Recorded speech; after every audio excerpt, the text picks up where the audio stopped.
Hello guys. Welcome back to my channel. Today's topic is super exciting, as you saw in the title. What if Deku awakened Iceman's frozen quirk? The coldest hero rises. So before we begin, make sure to hit that subscribe button, smash the like button, and comment your thoughts down below. Now let's jump straight into this epic fanfiction. Midoriya Izuku had always thought his childhood was fairly ordinary. He, as did many others his age, wanted to become a great hero. He also wanted one of the best quirks, as well. Ever since he had first learned about those two things, that's all he ever wanted, a cool quirk and to become a great hero. Quirks were recognized as the main driving force behind great heroes. Many great heroes, or at least the more popular ones, had powerful quirks, like Endeavor and All Might. Many people, most particularly kids, strive to be just like them. The fire which burned in them to dream so big was either fueled or put out by the time they turned 4. That was the age most people usually developed their quirks, and depending on their luck they would either receive one that was incredibly powerful or incredibly weak, or perhaps right in the middle. Quirks themselves were the main backing force behind heroics, and those with the weaker quirks were usually fed to the wolves after receiving their quirk. The same could have been said for Izuku. He, for all intents and purposes, had been stuck in the mud. Or, maybe quicksand was the better term for it. He chose the path that had quicksand while everyone else had chosen the paths with normal sand. He was stuck and sinking while everyone walked ahead of him. It was like that for a while. Izuku had been diagnosed as quirkless just because of some stupid toe joint and was left to rot as everyone abandoned him and moved forward. His mother hadn't been much better. Though she was by his side, she never told him the words he so badly wanted to hear. Everything for him was just plain miserable. Until one day, something changed. Izuku jumped in front of a cowering boy, his eyes filled with tears. He was sacred, terrified even, of the 3 bullies ahead of him. "That's mean, Kachan," he said, still crying and even starting to shake. "Can't you see he's crying? If you keep going," despite his shaking, Izuku assumed a fighting position. I'll never forgive you." The 3 bullies stared at him for a moment, actually surprised at such a ridiculous display. The one in the front, the leader, the one with the spiky blonde hair, chuckled. Even though you're quirkless, the 3 bullies began to show off their quirks, the one on the left flying in the air with a set of wings and the one on the right extending his fingers. The one in the middle punched his own palm, a small explosion erupting from the impact. "You're pretending to be a hero, Deku." At the sight of the bully's terrifyingly threatening smile, Izuku flinched back. The 3 began to charge, Izuku holding his hands out defensively in a poor attempt to protect himself. He closed his eyes, bracing for the impact of their respective hits as he repeatedly begged in his mind for them to stop. But, when he expected the hit to come, it didn't. He felt nothing. In fact, nothing had changed. When he opened his eyes, they widened at the sight. The 3 bullies remained suspended in the air, frozen almost, their quirks and all. They sort of glitched too, almost like static on a TV screen, Izuku compared it to. Izuku was mystified by the sight, even looking at his own hands in wonderment. When he concluded that he had a quirk, he quickly rushed home to tell his mother, even leaving the bullies forgotten and frozen in his excitement. He didn't notice, however, that when he started to run away the bullies unfroze and continued to fling themselves forward, only to hit nothing and tumble into the ground. All of that had happened in the simple span of a few seconds. His mother, at first, didn't quite believe him when he told her, much to the little boy's dismay. She thought that it had simply been a product of his imagination, nothing more than that. Izuku, who had been greatly offended and was threatening tears, was determined to prove her wrong. In a hurry, he picked up a fragile vase from one of the tables in the room, which already threw his mother into a panic, then threw it across the room. His mother attempted to dive and catch it, even diving on the floor in a sheer panic. Though, what Izuku expected to happen, didn't. Instead of just freezing the vase in the air, he froze everything. His mother, the vase, the air, nothing moved. Izuku was confused, walking to his mother to investigate, getting right in front of her. Then, everything resumed. Izuku, being right in front of his mother, who had been going for the vase, received the brunt of her tackle. The vase broke on the ground, but the Midoriyas paid it no mind since they were trying to recover from whatever had just happened. Inko had been the first one up, souring confused questions. Izuku. What was that? What did you do? Did you teleport? Izuku tilted his head, still confused, but then it shifted to one of excitement. I told you I have a quirk. You and everything froze and I could still move. Now I can be an awesome hero, like All Might. Inko looked at her soon in bewilderment, while he just looked mighty proud of himself, even assuming a mock heroic pose, similar to All Might's. She was confused. The doctor had specifically said that he didn't have a quirk. Was it some kind of oversight? She was scared. Scared for him. She had a very, very bad feeling about what his quirk, or power as she would dub it for now, actually was. She felt as if it was something that was much more than it appeared. Her gut was usually right about most things, so she would trust it again. She was afraid of what would happen to him if word about this quirk got around, too. And so, despite how much her son was devastated by it, she told him to keep it a secret. She told him to tell no one. He cried, a lot, asking why he couldn't tell anyone that he finally had what they had. Still, despite the pit in her chest, she denied his pleas. Another thing bothered her. The way he worded things while begging her to tell his friends. She had a feeling things weren't going well with the other kids he knew. The way he cried, the way he begged, it bothered her. She knew that if she asked him about it now, he would decline any and all suggestions. She could only keep an eye on it and take action when more obvious signs popped up. That was how he had discovered his first of many abilities he would later discover. The next one came about a year later, when Izuku was 5.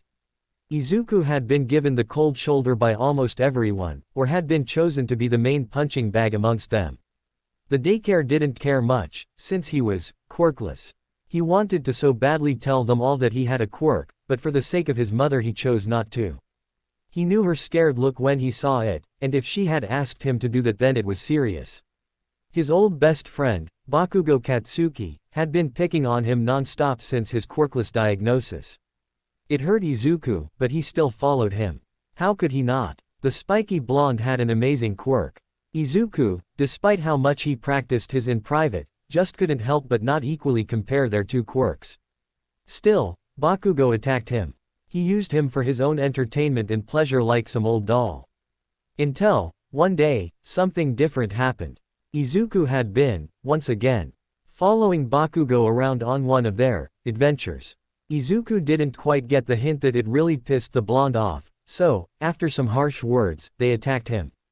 Izuku, though, was experiencing something. When they turned, he just saw what they were going to do. Bakugo was going to try and hit him with a right hook, while the other two would simply try and hit him normally head-on. On some kind of insane reflex, Izuku ducked under the right hook and simply dodged the other two. Bakugo hadn't been expecting him to dodge and actually lost his balance a bit. Once he recovered, he began to demand Izuku, which a lot of profanity mixed in that a child his age shouldn't even know, to explain what just happened. Izuku had stuttered, telling them that he really didn't know what happened. He had wanted to run away, but he didn't. The strange ability didn't come again with their second change, which was even more anger-fueled than the last time, leaving him beaten and burned. When he returned home, he was crying. He had cried to Inko, asking her why, no, begging her to tell him why he couldn't tell anyone about his quirk. Inko had seen the burn marks, the cuts, the bruises, and took action immediately. Needless to say, she was pressing charges on the daycare and ended up threatening to do the same for each of the parents' kids. Bakugo's mother, Mitsuki, who was actually a close friend of hers, wasn't entirely happy with the threat of charges but recognized that it may be the only way for her son to learn his lesson. Inko had been nice enough to let them off with a warning. Bakugo had been scared to death about the possible stain on his record, Inko had heard. It pissed her off that he was only worried about his record, but in the end she let it go in hopes that he would change. Izuku would be homeschooled from then on. There was absolutely no way she was sending him back to any school after what he'd been through already. Inko truly believed that he would experience the same sort of things if she sent him back. He had told her about his new ability as well. He had been confused about it, wanting to know if she had any knowledge of what it could be. She had told him she didn't know. That was a lie. She did have some clue as to what was happening with her son, but wasn't entirely sure. Her gut feeling had been right, there was definitely more to his power than had been originally thought of. First he was freezing things, then suddenly able to predict the future. Inko, from the two abilities she knew about, could only come up with one singular source: time. She was a lot smarter than she seemed, putting the clues together herself and, despite the fact Izuku asked her for help, she knew Izuku was doing the same thing. The way he froze things, it was almost as if the time around them had completely just stopped. Then, when Izuku stopped using the ability, it resumed again and continued on its pre-existing path. This was the case when they froze and moved an object as well. Even when the frozen object had been moved, its velocity and movement stayed the same. Izuku dubbed it static. This brought her back to the other ability. She just knew he had a time-based power after this one appeared. A sort of precognition of the future. He was able to foresee the events and take action to avoid them, from what her son told her. There wasn't much more on that ability other than that. A few days later, when she was about to leave for a grocery run, Izuku had burst out of his room in a crying and screaming fit. He grabbed her by the legs and begged her not to leave. When she asked him to elaborate, he told her that she would be involved in a horrible accident if she left. Suddenly horrified, she stayed for both herself and her son. She immediately figured that it was part of his precognition ability. She paid close attention to the news that day and, as it turned out, there had been a deadly accident on her route. She would have been right in the middle of it. Inko had come to the conclusion that his precognition could be changed or influenced by his actions. She thought that, perhaps, if he made any kind of interference things would change, otherwise it would stay the same. Over the years, Izuku became more and more emotionless. He wouldn't react much to anything anymore. He wouldn't act happy, scared, afraid, nothing. Though, despite her worries, she believed she knew why. Izuku had been trying to master his powers since the days he got them. Static had been relatively simple to get the hang of, at least in its simplest form. By the time he turned 7, he didn't even need much focus to activate it anymore and it became an easy mental command that could be achieved at any time. He had told her that much. It was much harder for her to notice when he practiced his precognition ability. However, over the years when he started to react less and less, she believed he mastered it enough to have the ability active constantly. This essentially meant that he knew what was coming all of the time, no matter what. The two talked, at some point. It was when he was 10 and when he finally started to get too emotionless. She asked him about it. Her worries had become too much for her to handle. He knew that she would ask him questions, and he didn't care. Even knowing that it would come, it still hurt him to see his mother worry the way she did. Over the time he'd had static, he had been endlessly practicing it.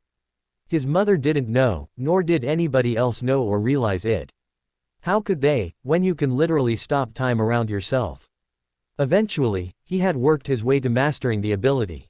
It took a long time, and he completely slacked off on his homeschooling work for a while, but he did it. He just worked on perfecting the ability, over the years, just trying to get the hang of activating it and keeping it that way. When he tried to go over his very small limit, he had always been met with a killing migraine that had immediately made him deactivate the ability. Still, though, he believed it was possible to surpass. Now, it required little to no mental effort to freeze time for a few seconds. There were, of course, other tests done too. He had a much simpler explanation in his notebook that included pretty much anything. Static. The user is able to freeze time for a total of 15 seconds. When this ability is activated, the things that are frozen will have a static-like appearance. The user is able to move freely while the world is frozen. The user is also able to discern particular objects from being frozen, as long as they are touching it. No damage done to an object while frozen, only moved if the user wills it and is in contact. Current limit of world freeze without rest, 15 seconds. Cooldown period, 10 minutes minimum. Once he had mastered that, he moved to his other one. His mother had labeled it as a sort of precognition, and it stuck. This one took less time to get the hang of than static, which took years, but it was still hard to do and still did take a long time. The main reason it probably was taking so long, at least for him, was because of him still being a child. The ability itself was an enigma to him.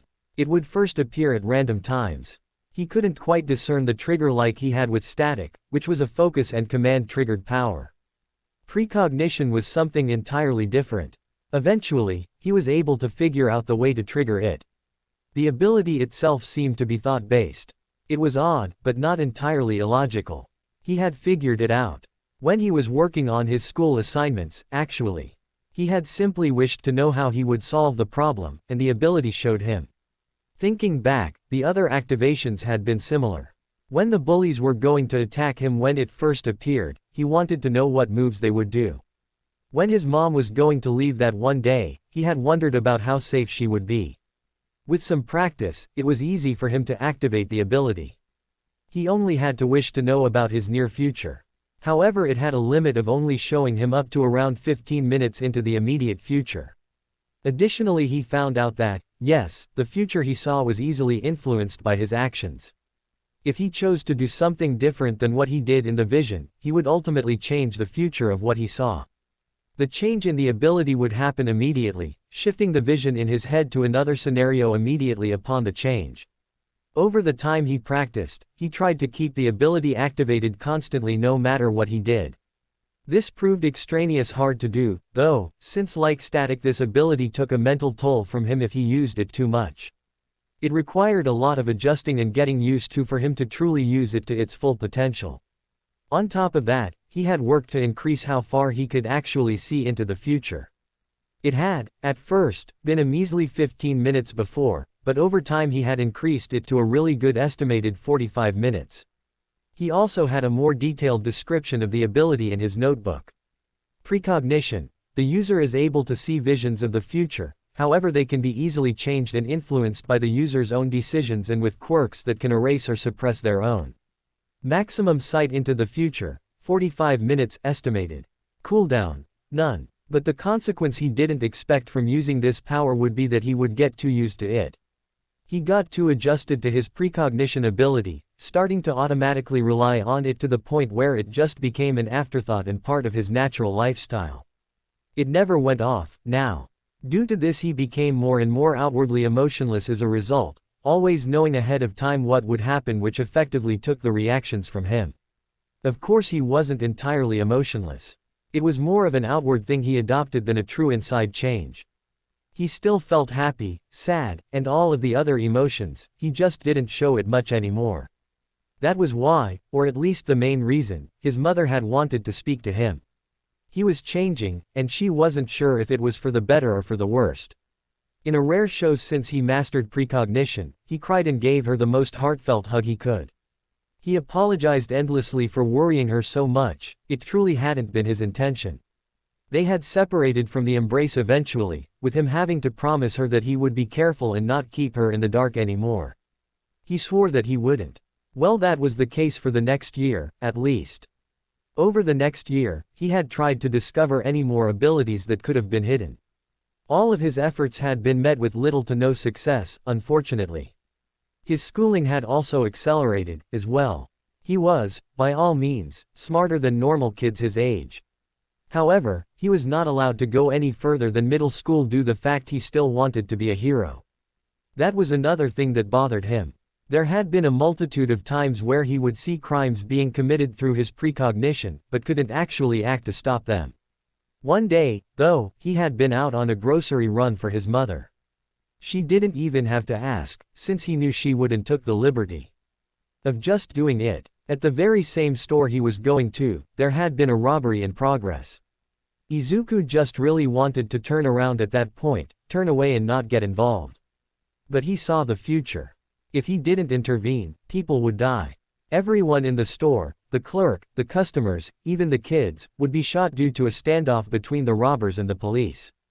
Izuku couldn't let that happen. How could he, when he knew could stop it? So, he acted. He quickly used static to freeze everything. Using this opportunity, he moved into the store and quickly began to act upon the situation. He had already seen everything with precognition, so he knew where everything was respectively occurring. There were two robbers, one pointing a gun at the cashier and the other pointing a gun at a bunch of hostages. He only had a few seconds left, so he quickly rushed toward the robber with the hostages and turned his gun to point at the other robber, who was hand to point it at themselves, and pulled the trigger. The bullet wouldn't fire yet, but it would when time resumed. Izuku had just then run out of time, the bullet from the robber's gun immediately shooting and hitting the other robber, who had been threatening the cashier, in the back. The robber who had been shot fell to the ground with a pained grunt and a bloody bullet wound. The other robber had a look of pure shock, horror and confusion. Izuku took advantage of that to deliver his most powerful punch to the man's face, knocking him out. Izuku took deep breaths, trying to calm his heart after the intense situation. With his precognition still active, he knew that everyone was looking at him. He knew that the police would be here in no time too. He needed to leave. After performing a quick bow and giving an apology, he bolted out of there. He used his precognition to avoid the police and eventually make it home. Eventually he later found out that nobody had sold him out. They protected his identity. It had been on the news, he had seen it both with his eyes and his foresight. He assumed that they had just been really grateful to him for saving their lives, nothing more. But that had gotten Izuku thinking. What if he could help more? He was tired of just standing idly by while people got hurt and killed. Plus, he had the perfect tools to do it, right? Over the course of the next few months, he trained himself in acrobatics and martial arts. With his schooling effectively finished and with him waiting for high school, he found no problem in doing so. With the help of his precognition ability he found no issue in evading suspicion from anyone, including his mother. He made himself a costume that he thought would be appropriate. It was extremely homemade, but it took months to make and to him it looked really good. Underneath of everything was a black skin-tight suit that was easy to move in. In the middle of that, as a large design, was a very detailed image of a stopwatch. Around his skin-tight suit was a loose, unbuttoned dark green jacket. It was unbuttoned so people could see the stopwatch on his chest, although the jacket covered a lot of it up. It serves no purpose other than fashion, as well. He also wore green, tight pants as well as boots that matched his shoe color, red. Additionally, he thought of other appearance add-ons. He had managed to get his hands on 2 actual pocket watches for a pretty cheap price and had just slapped them onto the side of the green jacket's arms. He knew that what he was doing was illegal, especially when he perched on his windowsill for the first time and prepared himself to leave. Vigilantism was essentially a serious crime, but his urge to help people in need just pushed that away. Tonight, he would save people as clockwork, whether the law wanted him to or not. Yukio Hamashi and his younger sister Yukino were, all in all, pretty normal kids. They had a loving family and a roof over their heads, so they really couldn't complain about much. They did truly appreciate where they were in life. Yukio was only 10 and his sister was 5 years younger than him. They had a fairly unique relationship. For the most part, they acted as normal siblings did and it never really faltered to anything less than that. Yukio's quirk wasn't particularly too useful for hero work, only allowing him to know the exact properties of objects and liquids. Properties was actually too vague, more like it allowed him to know information about particular things, like how much of a certain chemical was in something or how much total mass an object had, just by touching it. It also worked on humans too, of course. And so his dream of being a hero died out long ago. It didn't bother him much though, since he was able to set himself on another path. He took an immense interest in the medical field in particular, looking up to Recovery Girl as an inspiration. His sister, however, was an entirely different story. The girl, instead of being able to just know what properties objects and liquids carried, she was also able to alter it. He didn't even want to remember how they found that out, because it ended up destroying a lot of his stuff, but it was still a cool quirk nonetheless. It didn't work on organics though, they knew this after she tried shrinking Yukio to make them the same size. Honestly, it was adorable. Her dream was to, of course, become a hero. He made sure to fully support her. However, one day things went wrong for the both of them. It started out as a simple grocery run, really. Their father had taken them out to go shopping, mainly because their mother was leaving for a night shift soon and their parents were rightfully cautious to just leave them alone at home. The trip to the store was fine and quite relaxing. The siblings actually became mesmerized by the setting sun and the colors that changed in the sky as it set. When they had gotten to the store, their father had been more than clear that they needed to stick close. Yukio understood why. He had been drilling it into his head since he could talk. Kidnappings were the main concern, but there were others that could happen and Yukio only knew that it made his parents really scared. Plus, it was a store they were unfamiliar with, having just recently opened a few days prior. When their father had gotten into a pretty heated discussion with an employee about the price of something, Yukino had slipped away in search of the toy aisle. Yukio has remembered her being quite vocal about a toy she saw in a commercial, so he figured she'd be after that. He ran after her as his sister went up and down aisles. He was surprised, at first, at their own stamina. He'd figured she would have gotten tired by then, same as him, but they didn't. Eventually, she found the aisle she was looking for and began to eagerly browse the election of toys. When Yukio caught up, he was out of breath. She had found what she wanted, at least, and was just trying to reach for it but couldn't because of her height. Yukio himself had tried to help her grab it, but even he was unable to reach it. This specific toy seemed to be on a higher shelf, so anyone their ages wouldn't have able to get it. Someone like their father would, though. They were going to go back to their father, with his sister wanting to ask him to get it for her. But when they turned their backs, someone tapped their shoulders and held out the toy for Yukino to grab. She did so excitedly, hugging the toy to her chest. Yukio didn't know what to think, really. He looked at who had seemingly been kind enough to get it for her, and saw the face of an older man smiling down at them, more specifically Yukino. He had some gray hair, some wrinkles too, so Yukio assumed he was in high 50s or so. Yukino looked up at the man with an excited smile. "Thank you, sir." He only laughed. "Not a problem, little missy." He ruffled her hair, and Yukio started to develop a bad feeling in his chest. The man developed a thoughtful look, examining his sister thoroughly. Yukio thought it was a little too thorough. "Say, since you seem to love toys so much, do you want to see some of mine? I've got a whole collection of them, all limited edition." Yukio's heart started to beat faster as he kept a very close eye on the man. Red flags were beginning to sprout inside of his head, as warning sirens blared and rang in his ears. His sister smiled and eagerly nodded her head, showing her excitement. The man seemed to smile happily, but Yukio saw underneath the mask. That smile was one filled with sinister intent. Something so wrong he didn't even want to begin thinking about it. He zoned out for a moment there, allowing the man enough time to start leading his sister away, his hand holding hers. It looked like he was gently guiding her, but Yukio saw that it was nothing more than assurance. Something to prevent her from running. He was admittedly scared and froze. He didn't know what to do. He wasn't strong enough to protect her on his own, and nobody else was nearby, or in the aisle. He was on his own. If he screamed, the man would run and forcefully get away with her. He had her in his grasp and he berated himself for even letting that happen. He was a terrible brother. An alternative came to mind. It was entirely risky, but it was the only option he really had to go on. So, he just put on his best brace face and spoke, "Yukino, we should wait for Dad." He intended to, at least, try and stall for time. His sister turned around to look at him, curiosity and realization defining her features. She looked up at the man, who hadn't stopped walking. "Yeah, gotta wait for Daddy."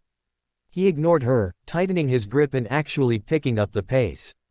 Yukio tried to follow after them the best he could, his heart beating faster and faster as he could see his sister's expression start to change from one of curiosity and excitement to one of pain and fear, likely from his sudden tight grip. She began to pull on her arm, trying to yank it out of his hand, but her little 5-year-old strength didn't do a thing. Yukio tried to help too, but the man backhanded you incredibly hard and sent him to the ground with a loud slap. Yukino screamed loudly. It likely alerted the entire place.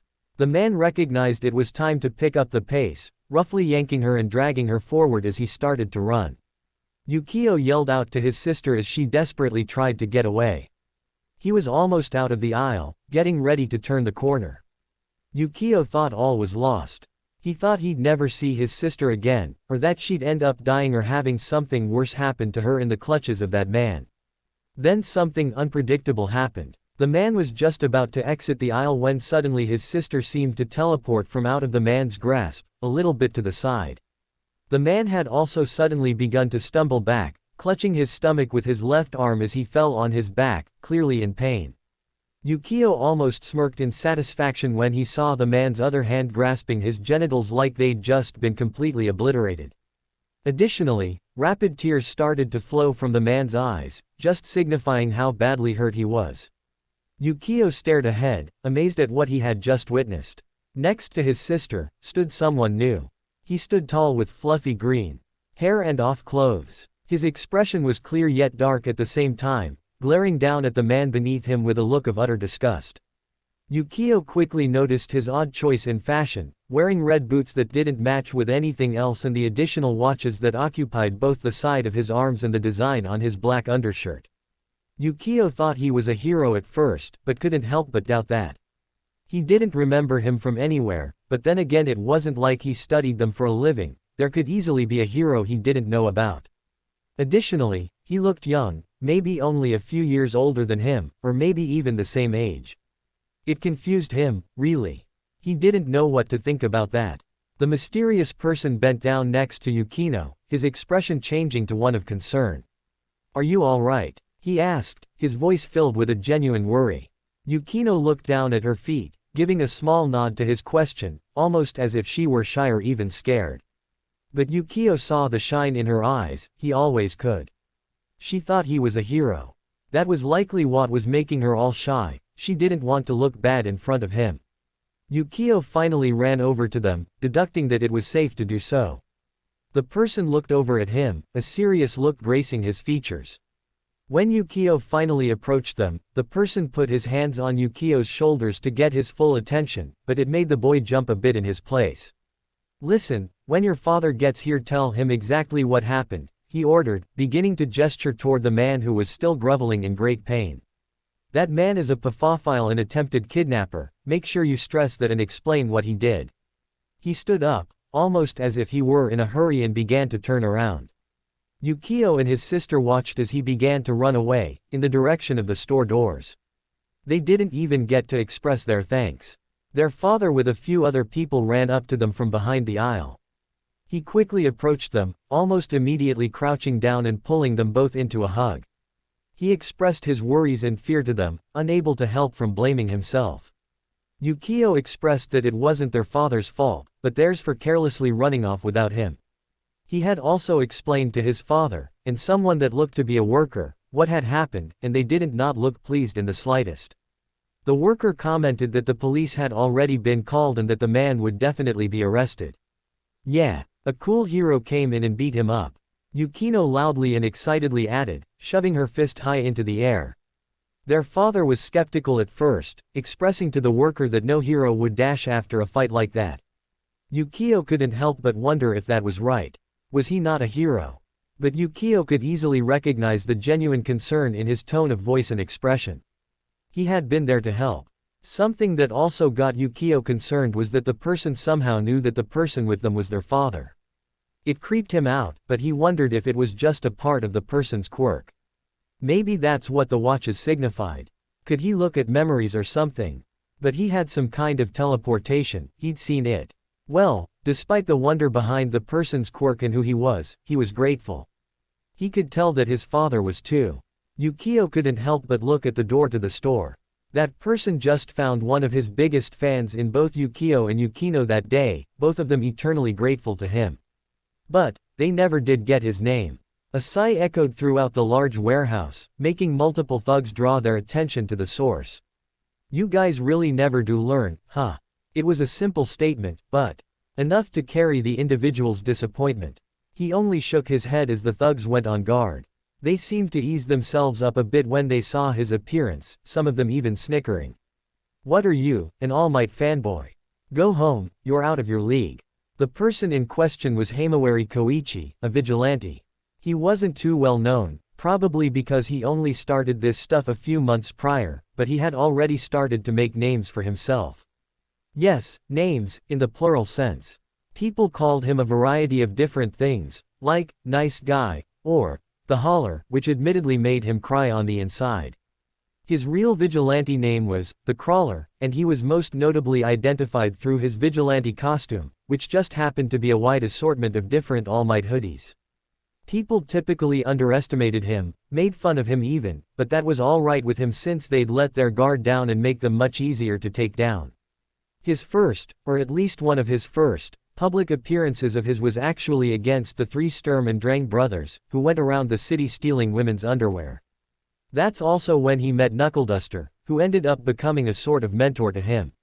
He was also the one that suggested that he should change his vigilante name, as well. He was getting sidetracked though, reminiscing about old times. He had a drug deal to stop. Knuckleduster had told him about the trigger drug and the two sometimes went on patrols to look for users of it. As of now, they were both actively searching for the main factory, but they didn't have much luck. Until now, that is. Himawari found some clues revolving around a drug deal and immediately considered it a lead. So, naturally, he went to investigate. It was more of a split-second act though. He supposed that his good heart, as people often said he had, got the better of him there. He just didn't want people to get hurt because of reckless criminals using trigger. That brought him to this situation, where he was facing an estimated 5 or more thugs who just happened to have the trigger drug in hand. How fun. Well, he supposed it was his fault. He was reckless there and had nobody else to really blame. However, he was experienced in hand-to-hand combat, at least a little bit. Knuckleduster had taken the liberty of teaching him some things, as well as helping him get a better handle on his quirk. He was thankful for that, really.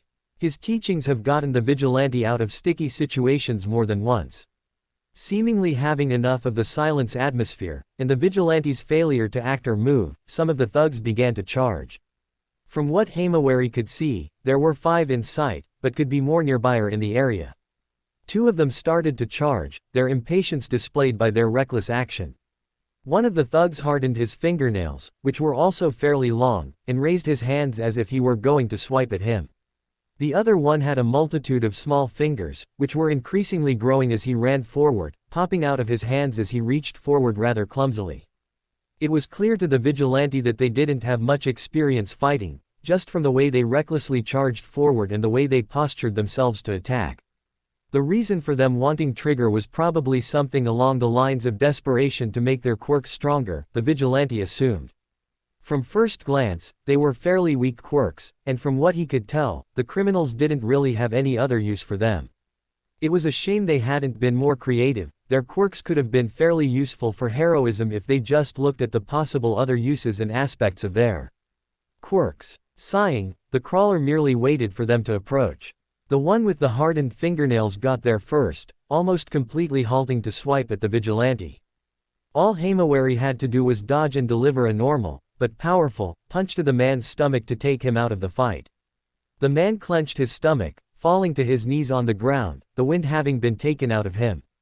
The other guy was next, reaching his hands out widely in a presumed attempt to grab him.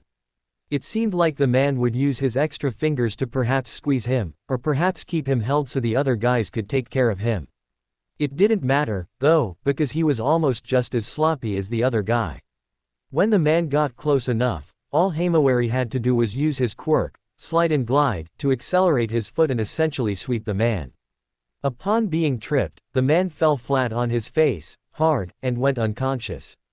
Himawari spun once or twice before decelerating. He sometimes forgets that he can brake now. He hadn't been able to figure out how to brake until Ingenium advised him to just accelerate in the opposite direction. Who knew? The remaining 3 thugs looked at him warily. Now, this could either mean that they were recognizing him as a threat or scared because they too didn't know how to fight. Or both. The one in the middle, an older-looking man with no hair on his head, opened his mouth. Particles began to flurry into his mouth, a bluish-white color beginning to make itself visible. Then, suddenly, a burst of the light shot toward the vigilante at an incredibly fast speed. It was incredibly fast, and actually formed like a thick laser beam. He was lucky to even be able to dodge it by getting on all fours. The blast shot behind him and made contact with the wall, exploding on impact. There wasn't any more time to mess around and play defensive. He needed to attack, especially if they had a ranged attacker over there. So, while still on all fours, he accelerated himself forward at a fairly quick speed, taking the thugs off guard. The one in the middle had been in the process of charging another blast, but due to the vigilante getting so close he was unable to fire it again unless he wanted to risk severely injuring or even killing himself, so he promptly closed his mouth and did his best to defend in hand-to-hand. The two other thugs, one being a girl to the vigilante's right, and a male to his left, similarly tried to protect themselves. However, before they could activate whatever quirks they had, Himawari extended his arms and legs out and zoomed past them, their legs having been pushed and making them fall on their face. The one in the middle had ended up dodging the attack, moving off toward the side. Himawari stopped accelerating, braking and standing back up straight. The two thugs were winded, struggling to get back up. The vigilante could only assume that these guys were just starting out and held absolutely no experience or knowledge of how to fight or really do anything. They seemed incredibly physically weak and didn't even know how to properly throw a punch or defend themselves. The only competent one seemed to be the older man with the laser quirk. Speaking of him, the vigilante was distracted for a little too long. The man quickly took a syringe and injected himself with its contents. Himawari quickly became on edge. He made a mistake. The reaction was nearly immediate, the man having a quick sense of activation and starting to once again charge his quirk. The particles seemed to hasten their charge, and the light looked much brighter than before. Himawari was so unprepared, he wasn't sure he would have been able to dodge in time. Well, luckily he didn't need to. Before the villain had the change to fire, some kind of mysterious force made him launch across the room. The thug's head slammed against a nearby wall, knocking him out. Himawari looked at the person that seemingly teleported into the building, curiously. The person was unnervingly young. The vigilante didn't know what to particularly think about that.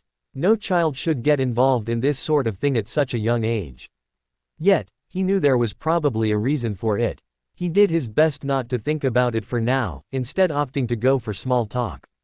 Hey, what are you doing here? He awkwardly rubbed the back of his neck with his hand. He didn't really know what to say to this kid. The kid, who notably had fluffy green hair and freckles, looked at him. If that guy fired his attack you would have been dead. Himawari only blinked for a moment, before the newcomer casually started to point at different areas in the room. A part of you there you get it. ... Oh, what else was he supposed to say? He didn't know, that was for sure. Just suddenly being told that he would have exploded if that attack had been fired was a hard pill to swallow. Ignoring the info dump he was just victimized to, in an attempt to forget about it, he looked at the newcomer questionably. Who are you, anyway? He gave a friendly smile, although Himawari could sense his nervousness from where he stood, and bowed in greeting. My vigilante name is Clockwork. It's nice to meet you, Crawler. Himawari did his best not to cry at the fact someone had gotten the name right. He looked at the vigilante in front of him, and couldn't help but question. Aren't you a little, young, to be a vigilante? You're, what, 10, 11, 12. The newcomer's friendly smile altered a bit, but he didn't show much of a reaction beside that. Himawari suspected that perhaps there was some kind of foretelling power at play, which would explain a few things regarding his behavior and how he knew about the exploding part. After a moment, he responded, I can't just stand around and let people die, especially when I know it'll happen. I'm sure you understand that too. Himawari sadly nodded. A lot of vigilantes were like that, acting when they thought it was necessary to act. It was sad to know, or even think, that a kid had to be cursed enough to go through that. I do. I'm sorry you have to go through that. Clockwork shook his head, denying the apology. Don't apologize. I think it's more of my own fault anyway. He walked over to the syringe that had been dropped by the thug, picking it up to examine. Do you know anything about this? Himawari sighed. Yeah. My main goal is to try and bust trigger operations. Shut them down and all. It's an enhancing drug, of sorts. I'm sure you know the basics, but right now information is pretty much scarce. What about you, do you know anything? Clockwork shook his head. It's out of my range, and I would prefer to keep it that way. Sorry. He looked to the side a bit while Himawari nodded in understanding. If evidence suggests it, there is someone out there a lot more dangerous than anything else. I'd rather put my efforts into that investigation, no offense. Himawari waved his hand dismissively. Don't worry about it. You were probably just in the area and acted, it's fine. Though I'm curious, what kind of threat are you talking about? A supervillain you don't want to mess with, is what? Clockwork seemed to get a tad defensive about that. Whether it was intentional or not, Himawari didn't know. Well, if that's the case, why are you getting involved? Don't get me wrong, I'm sure you're plenty capable. He gestured toward the downed thug, who was hit across the room, considering what you did to him. Himawari looked at the kid, an expression of concern on his face. You're young. You've got a life ahead of you. You shouldn't be the one putting your life on the line like this. The kid looked at him, sort of just staring. He didn't respond immediately either, perhaps actually considering Himawari's words. There are a few reasons why. He held up 2 fingers. Around 2 years ago, All Might was involved in an undisclosed battle which led to him being Nia for around a week or 2. I remember that. Himawari nodded in remembrance. People thought he died or that something was wrong. The crime rate ended up going up for a bit, but he came back like nothing was wrong and everything went back to normal. Himawari looked at the kid curiously. How do you know it was an undisclosed battle that took place? I have my sources, but a main contributor to this fact is that All Might hasn't been the same since then. The kid spoke surely. Himawari was intrigued and gestured for the kid to continue, which he did. He's been spotted publicly less and less lately. It's like he's on a timer. It's been going farther down since then too, only getting shorter and shorter. Himawari actually thought about it, grimacing at the thought. So what do you propose? A crippling injury. Precisely, although not totally crippling but more so something that can deteriorate his health. The kid said that with too straight of a face than Himawari was comfortable with. And you think that this villain was the one that did this? And you're chasing him? That's necessary. Himawari was interrupted quickly, much to his shock. Despite the dangers of it, it's necessary. If I don't act to try and bust him, nobody will, and people will die. His look darkened at the mere thought of that, preparing himself for what he has to say next. All Might probably assumed he was dead, but he isn't. He's rebuilding what he lost, and I've already busted multiple shipments and deals under his doctor's alias. I can't let him get back on his feet, I just can't. I have to, at least, get enough information to give to heroes that can act. Himawari looked at him grimly before sighing, his own thoughts plaguing his mind. The kid was already pushing himself to the front lines already, and now he bluntly told him that he was going to be targeting a villain that pull All Might through the ringer. When Himawari looked at the kid, he knew that he wouldn't stop. He just met Clockwork, but his concern for the kid didn't cease to increase. I guess I can't stop you, Himawari began, uncomfortably shifting in his face. But I can offer you my help. Himawari found a piece of paper and wrote his contact information on it with a pen he had been carrying around, for some reading, and handed it to the younger vigilante. If you ever need a hand, for anything, feel free to call. Clockwork slowly accepted the slip of paper, looking at the numbers written on it before putting it into his pocket. Himawari didn't know why Clockwork decided to talk to him about anything, really, but he did have his suspicions. Considering the younger vigilante's age, it was entirely possible that he was lost or confused and sought guidance from someone in a similar situation as him, with both of them being vigilantes and actively fighting crime for similar reasons. It was possible that he wanted an input from someone who had experience and knew what to do, or merely wanted support for his goal. Himawari became too lost in his thoughts for a moment, barely even able to realize that Clockwork was actively walking away. He snapped out of it, still wanting to ask another question. Before you leave, can I ask, do you still want to become a hero? He stopped, pausing in his place for a few moments before actually giving a nod. To the question, Himawari only smiled. At first, the kid could still achieve that dream. Well, I suggest investing in something to cover your face. Heroes, and pro-heroes if you come across them, will be able to identify your features if you run into them. You'll be charged with vigilantism and it's possible that you'll never become a hero. Himawari was, admittedly, a little blunt with his advice, but it was necessary to drive the point across. If the kid wanted to be a hero still, he needed to take the necessary precautions. Having his face be visible for the world to recognize and see was a hazard in it of itself for not only his future but for his life in general, since some villains could identify him and target him. Also, be wary of certain pro-heroes. Some are a little more sneaky than others. Eraserhead is one you should most definitely look out for, especially with his quirk. The younger vigilante only nodded, seemingly thankful for the older's advice, before quickly leaving. Himawari chuckled to himself as he looked around the warehouse, viewing the downed thugs again. Okay, maybe he was a bit of a hypocrite about the mask thing, since he didn't wear one himself most of the time. But, still, for someone who still aspired to become a hero, it was important. Clockwork seemed like a good kid, but Himawari could only hope that the kid wouldn't put himself into a hole too deep. He also hoped that the kid would actually call him if he needed help.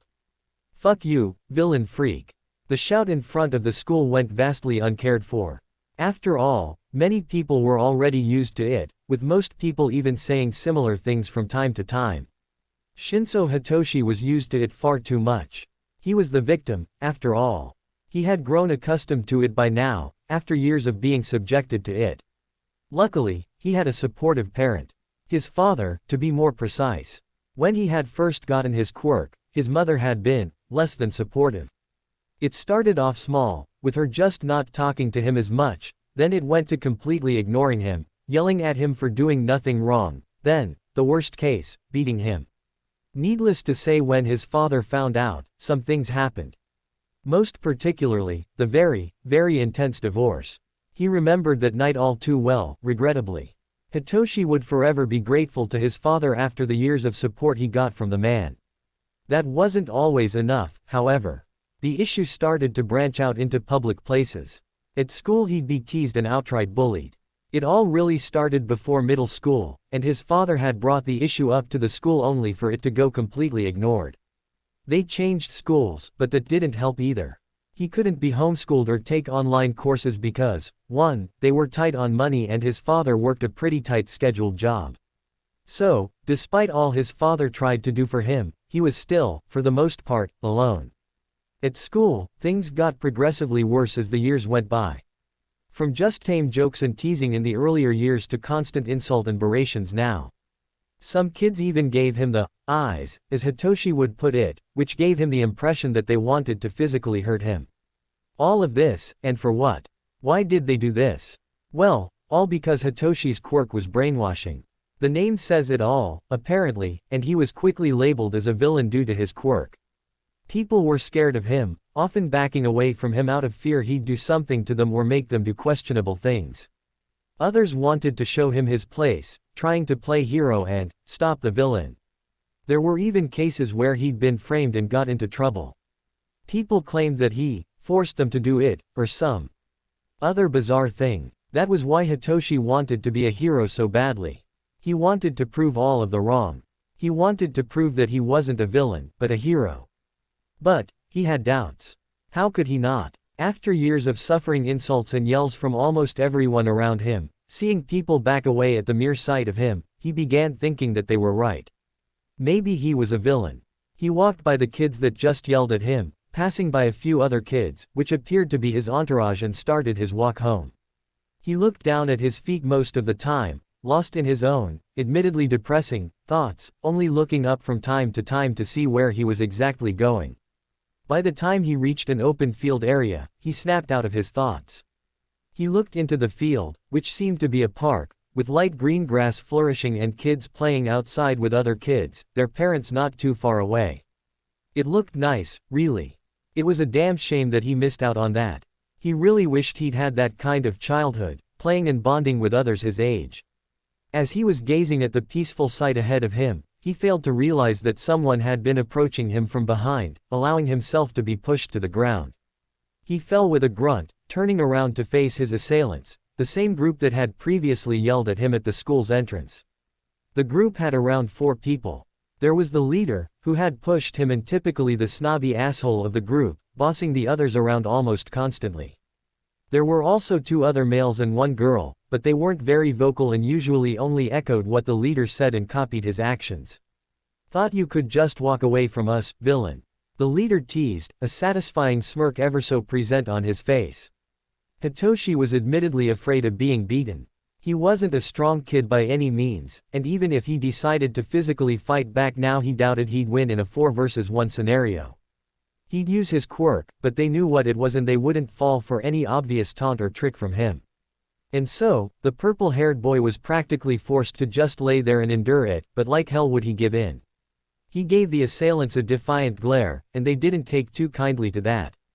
The leader delivered a powerful kick to Hitoshi's stomach, making him grunt in pain and clench his arms over it. He refused to give in and cry. They laughed, as they started to hurt him. Hitoshi didn't know how long it went before he started getting used to some of the pain. He was going to be so sore and bruised later, and his father would surely be pissed, but in the end it would all mean nothing.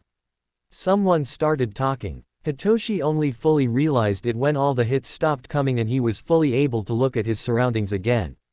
An individual who looked similarly to a hero stood not too far away from the commotion. An odd-looking helmet covered the person's face. Hitoshi immediately thought that this hero looked ridiculous, since the helmet seemed to be an altered and customized version of an old, plain Spartan helmet but recolored in a very dark green. It completely covered and hid his hair, and there wasn't any plumes on the top, either, making the accessory just the plain metal helmet. The kids that were beating him seemed to stiffen at the supposed hero's appearance, but regained their confidence and composure fairly quickly. Well, actually, the leader gained it back fairly quickly and the others basically just copied his example. It seemed as though they believed that the hero would ultimately side with them. I'll ask again, what's going on here? By the tone in the individual's voice, Hitoshi could tell that he was in a no bullshit mood. It carried a certain edge to it that Hitoshi could easily recognize after having heard it from people for most of his life. The assailants didn't seem to recognize it, though, and still believed that the individual would be on their side. We were just putting this despicable villain in his place, sir. The leader had said that as confidently and snarkily as he could, perhaps trying to bask in some kind of heroic glory as if he had just done some good deed. Hitoshi could see the person's glare intensify. Villain. How is he a villain? His tone seemed more flat and, if Hitoshi correctly pinpointed it correctly, livid. The leader hadn't seemed to pick up on it once again, and so he continued to run his mouth. His quirk, sir. It belongs only to someone that can be a villain. The individual hummed thoughtfully, and what is his quirk? Even though the purple-haired boy couldn't see it, he knew that the leader had just smirked. He can brainwash people if you respond to anything he says. Truly a villain's quirk and a villain in the making. I see, the individual spoke, beginning to walk over to Hitoshi. The assailants parted to make a path for him to walk through. Hitoshi didn't know exactly what to expect when the other male started looking down at him. He was actually caught for surprise when he spoke. He doesn't look like a villain to me. Hitoshi saw the leader's face shift into one of surprise and paralyzing shock, with his followers having similar expressions. What do you mean? Without even looking back at them, the individual responded, a quirk is not what makes the person, but a person that makes the quirk. His gaze softened as he looked down on Hitoshi. All I see here is a scared boy who wants nothing more than for all of this to cease.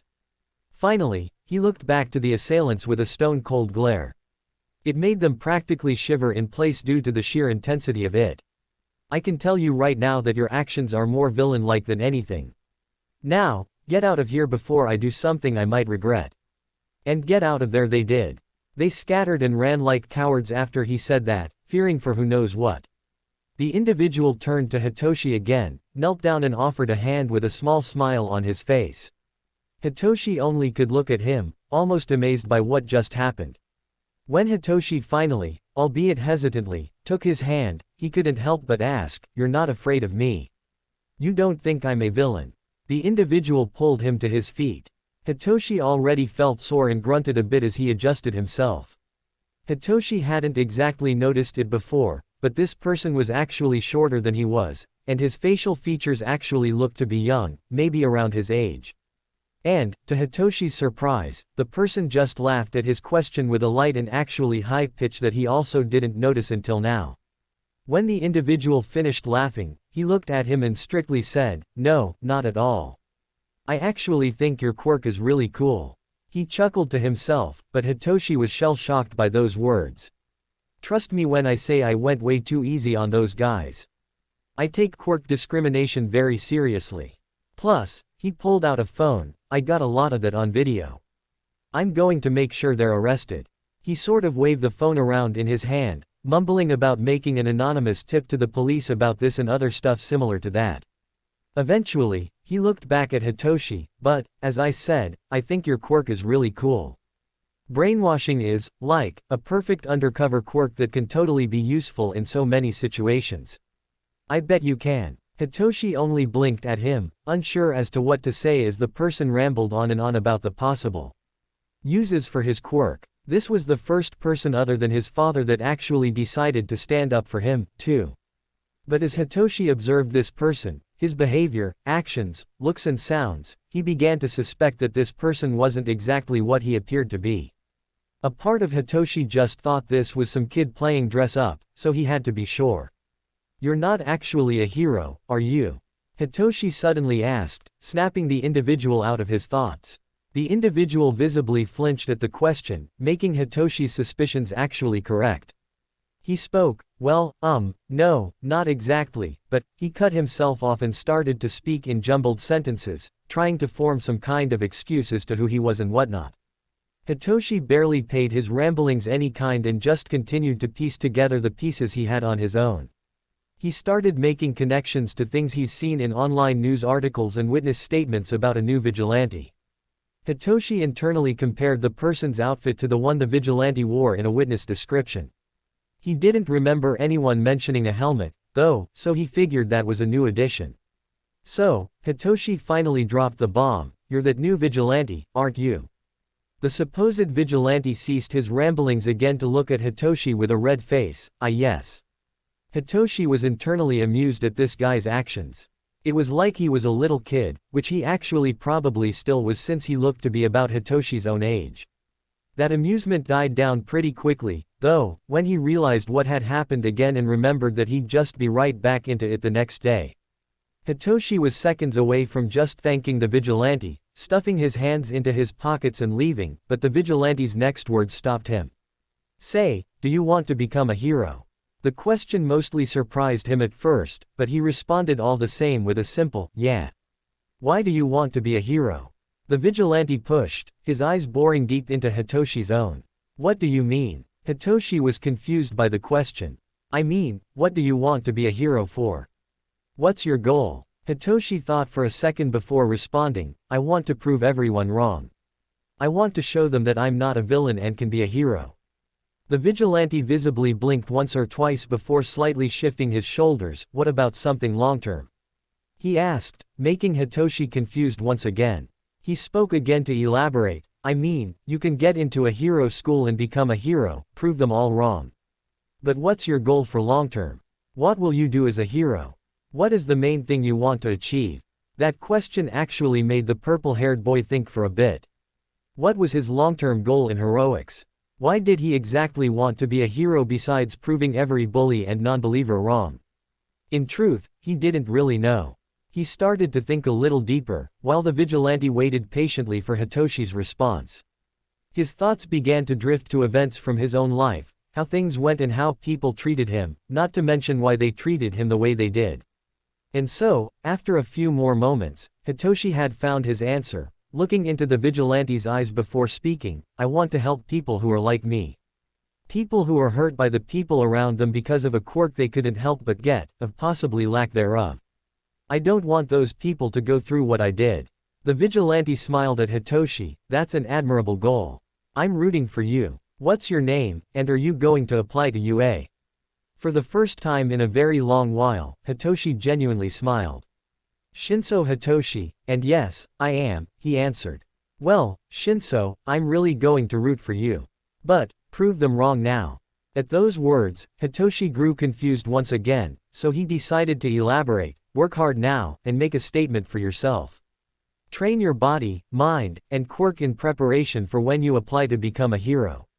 Show them that you aren't messing around, while at the same time covering all of the necessary bases so you can pass the entrance exam.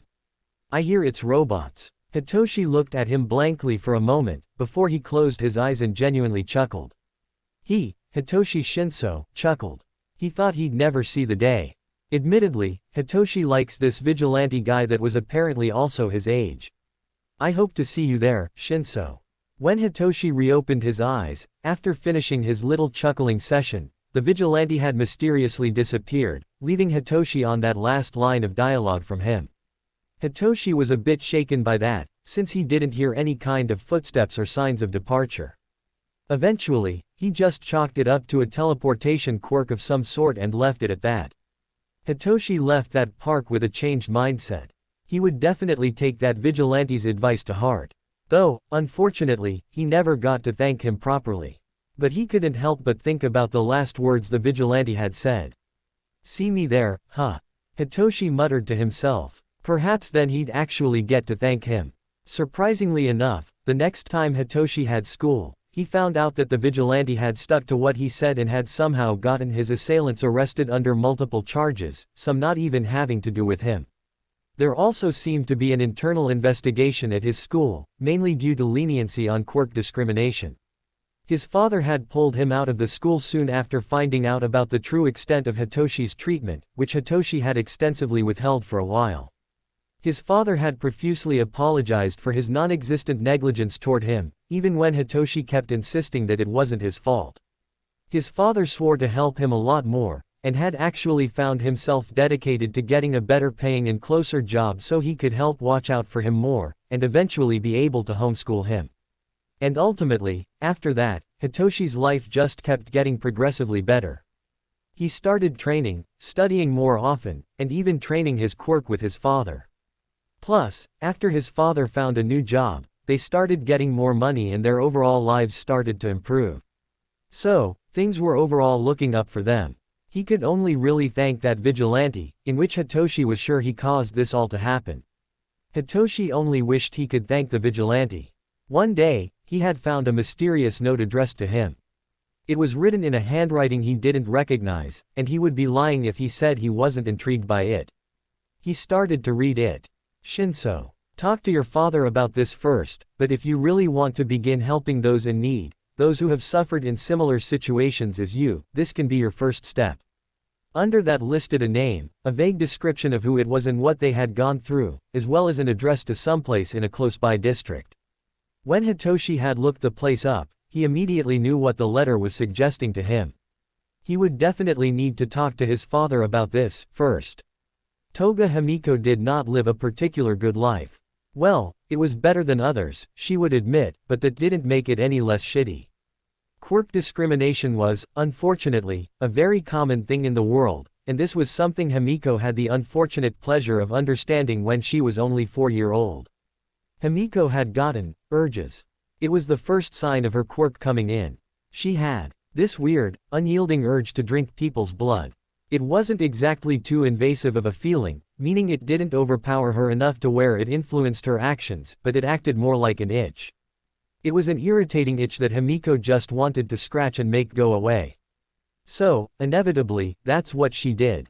She, oddly enough, didn't really have a thing for her own blood, only the blood of others, so she had ended up being a little violent to one of the other daycare kids. The reaction was quite quick. She had ended turning into a perfect copy of the kid, body shape and all with it. They could have been mistaken for twins had the situation not been what it was. Her itch had also gone away almost as soon as she drank the kid's blood, and Himiko loved the sense of relief she felt. Needless to say, her parents quickly found out what had happened and immediately took her to quirk specialist. The doctor, from the information given and the tests that were taken, concluded that Himiko's quirk would allow her to transform into someone in the event that she drank their blood. That very same day her parents had begun to treat her differently. They wouldn't look at her at all. Himiko, being the naive 4-year-old that she was, didn't understand. At first, she took it as her parents were exhausted and tired from their day and decided to leave it at that. But as the days went on, weeks went by, Himiko began to get worried, and most of all upset. Her parents, on top of not wanting to be near her, would give her sideways glares that made Himiko shudder. The most they would do is feed her and take her to daycare, then pick her up at the end of it to take her home. That was it. Her life at daycare wasn't the best either. She would get teased a lot for having a villain's quirk, and people would often shut her out of activities or completely avoid her altogether. But there were other kids that thought a quirk didn't define who someone was, and hung out with her despite all of the teasing they'd receive as well. Sometimes, they'd even let her drink their blood to help her with the itch she had. Himiko had even learned how to drink their blood without transforming. Himiko loved her friends at daycare. As time continued to pass, her home life got progressively worse and worse. Her parents started to stop feeding her as often as they used to, cutting down the food on her plate to almost half of what it had originally been. As even more time passed, they didn't want to eat in the same room as her, so they banished her into her room and told her that she was not allowed to leave unless they had said otherwise. She was stripped over most, and arguably all, of her possible entertainment methods, as well. She was forced to just sit in her room, suffering in an alone silence. Then meals started becoming less and less frequent. They'd skip out on meals for her, with the only ones she'd get being from school, daycare having passed, and those lunches didn't provide her with very much most of the time. She'd get asked about her health a lot by the teachers and her friends, but Himiko often found herself putting on a fake smile at school, saying everything was fine when everything really wasn't. When she got home, she'd often find herself curling into a ball in her room, once being banished into it, and crying to the sound of her stomach's growling. The signs become more and more apparent that her health wasn't too great. She was abnormally skinny, her stamina was anything but great, and she found her strength just being sapped away most days. Her friends had tried to give Himiko shares of their lunches, but Himiko would always refuse. Her parents would always talk behind her back, thinking that she couldn't hear them. But she could. She could hear them almost every time. What they said about her hurt much more than the actions they had done. By the time she had reached middle school, things were more or less the same. Her parents had stopped feeding her completely, leaving Himiko to barely survive off of what her public school gave out for lunch. Himiko often wondered why they didn't just pull her from school and leave her to die, like they wanted. Perhaps they just didn't want to be caught, and pulling her out of school so suddenly while her health was rapidly deteriorating was probably a really suspicious move. She had started to distance herself from others. Her parents' words and their actions toward her had started to plant seed after seed of doubt into her mind that just kept growing into a flourishing plant of doubt. People also started to give her varying looks, which didn't quite help her mental condition. So, despite her friends' attempts to reach out to her, Himiko kept herself at a distance. She didn't think herself as much of anything except what people, mostly her parents, had called her since she got her quirk, a villain. She was a half a year into her first middle school year when the police and a hero busted down her house's door. Himiko had been, admittedly, afraid. She didn't know why the police were there, why they had busted into her house and then her barricaded room, courtesy of her parents. A large part of her thought that she had done something wrong and that she had gotten into trouble with the police. But, it turned out to be the opposite. Himiko was actually saved and her parents were arrested. She had been taken to the hospital, a place she hadn't been to since she was very young, and given the treatment she needed that would inevitably save her life. She had been without proper food for so long, she needed to recover, in more ways than one. Eventually, a few police officers and a detective had come into her hospital room. Himiko had been gently questioned on what her parents had done to her over the years.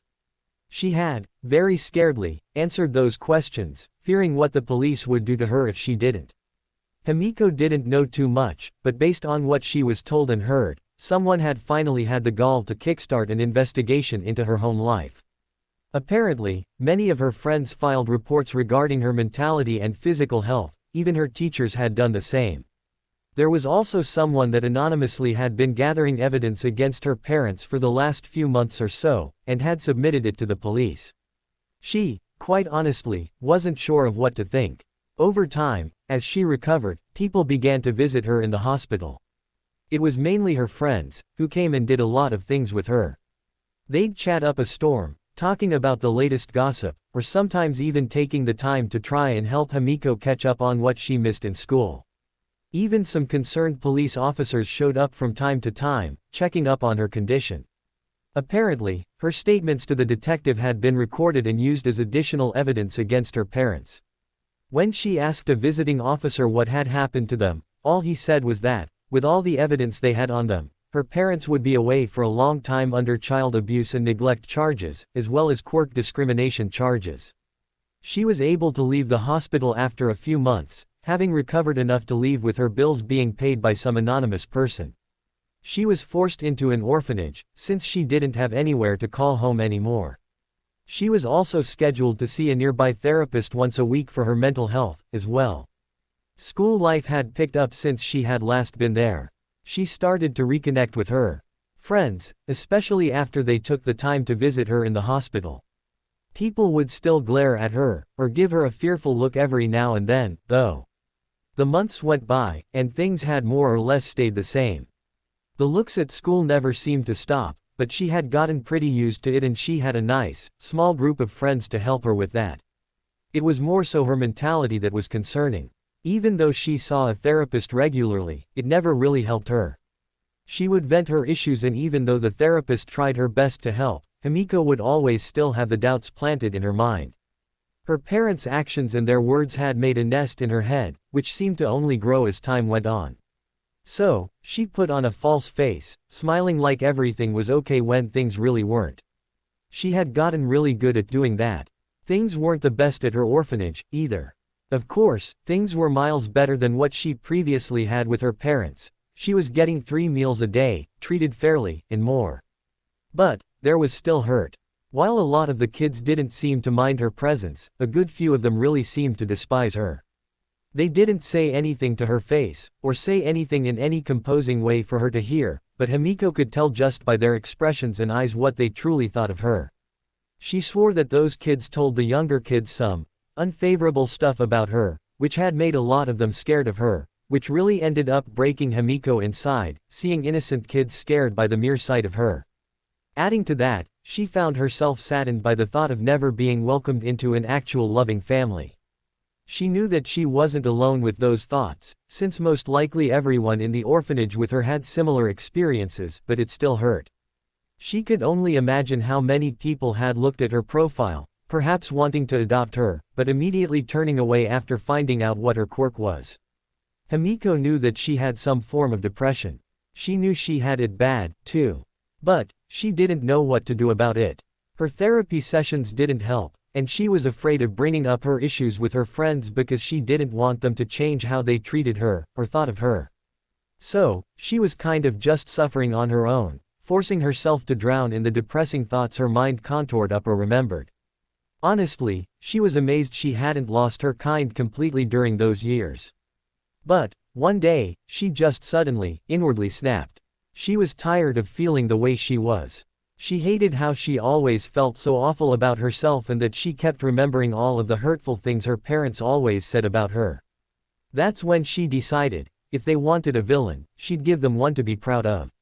They had this coming. After years of suffering, being labeled as a villain because of a quirk she was born with, she felt that this was what her life was more or less being built up to. This exact moment, she decided after school one day to finally do something. She was going to make a name for herself as a villain. Himiko, the Vampire Queen, would perhaps be a fitting villain title for her. A villain that sucked the blood of her victims. She had gotten a rather plain and normal kitchen knife from the store with some money she had found. She only needed to locate her victim and do what had to be done. It took a while, but she found someone suitable enough to be her first victim.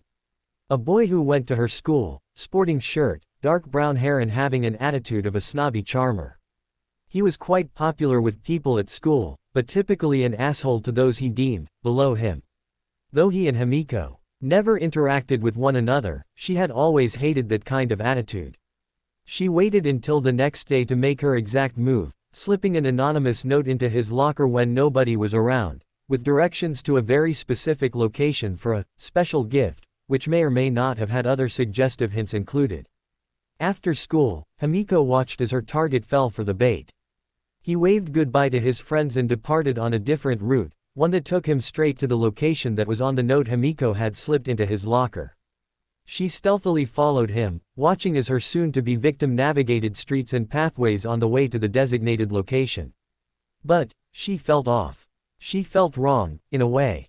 There was also a chill on the back of her spine, like she was being watched. She ended up ignoring in favor of fulfilling her resolve, as she witnessed her target arrive at the destination. It was a fairly quiet place, deserted of people and buildings. It was too open and it was likely that nobody would just pop in and see, either. Himiko gripped the knife in her hand a little tighter as she peeled around a nearby corner, her teeth gritting and eyes glaring ahead.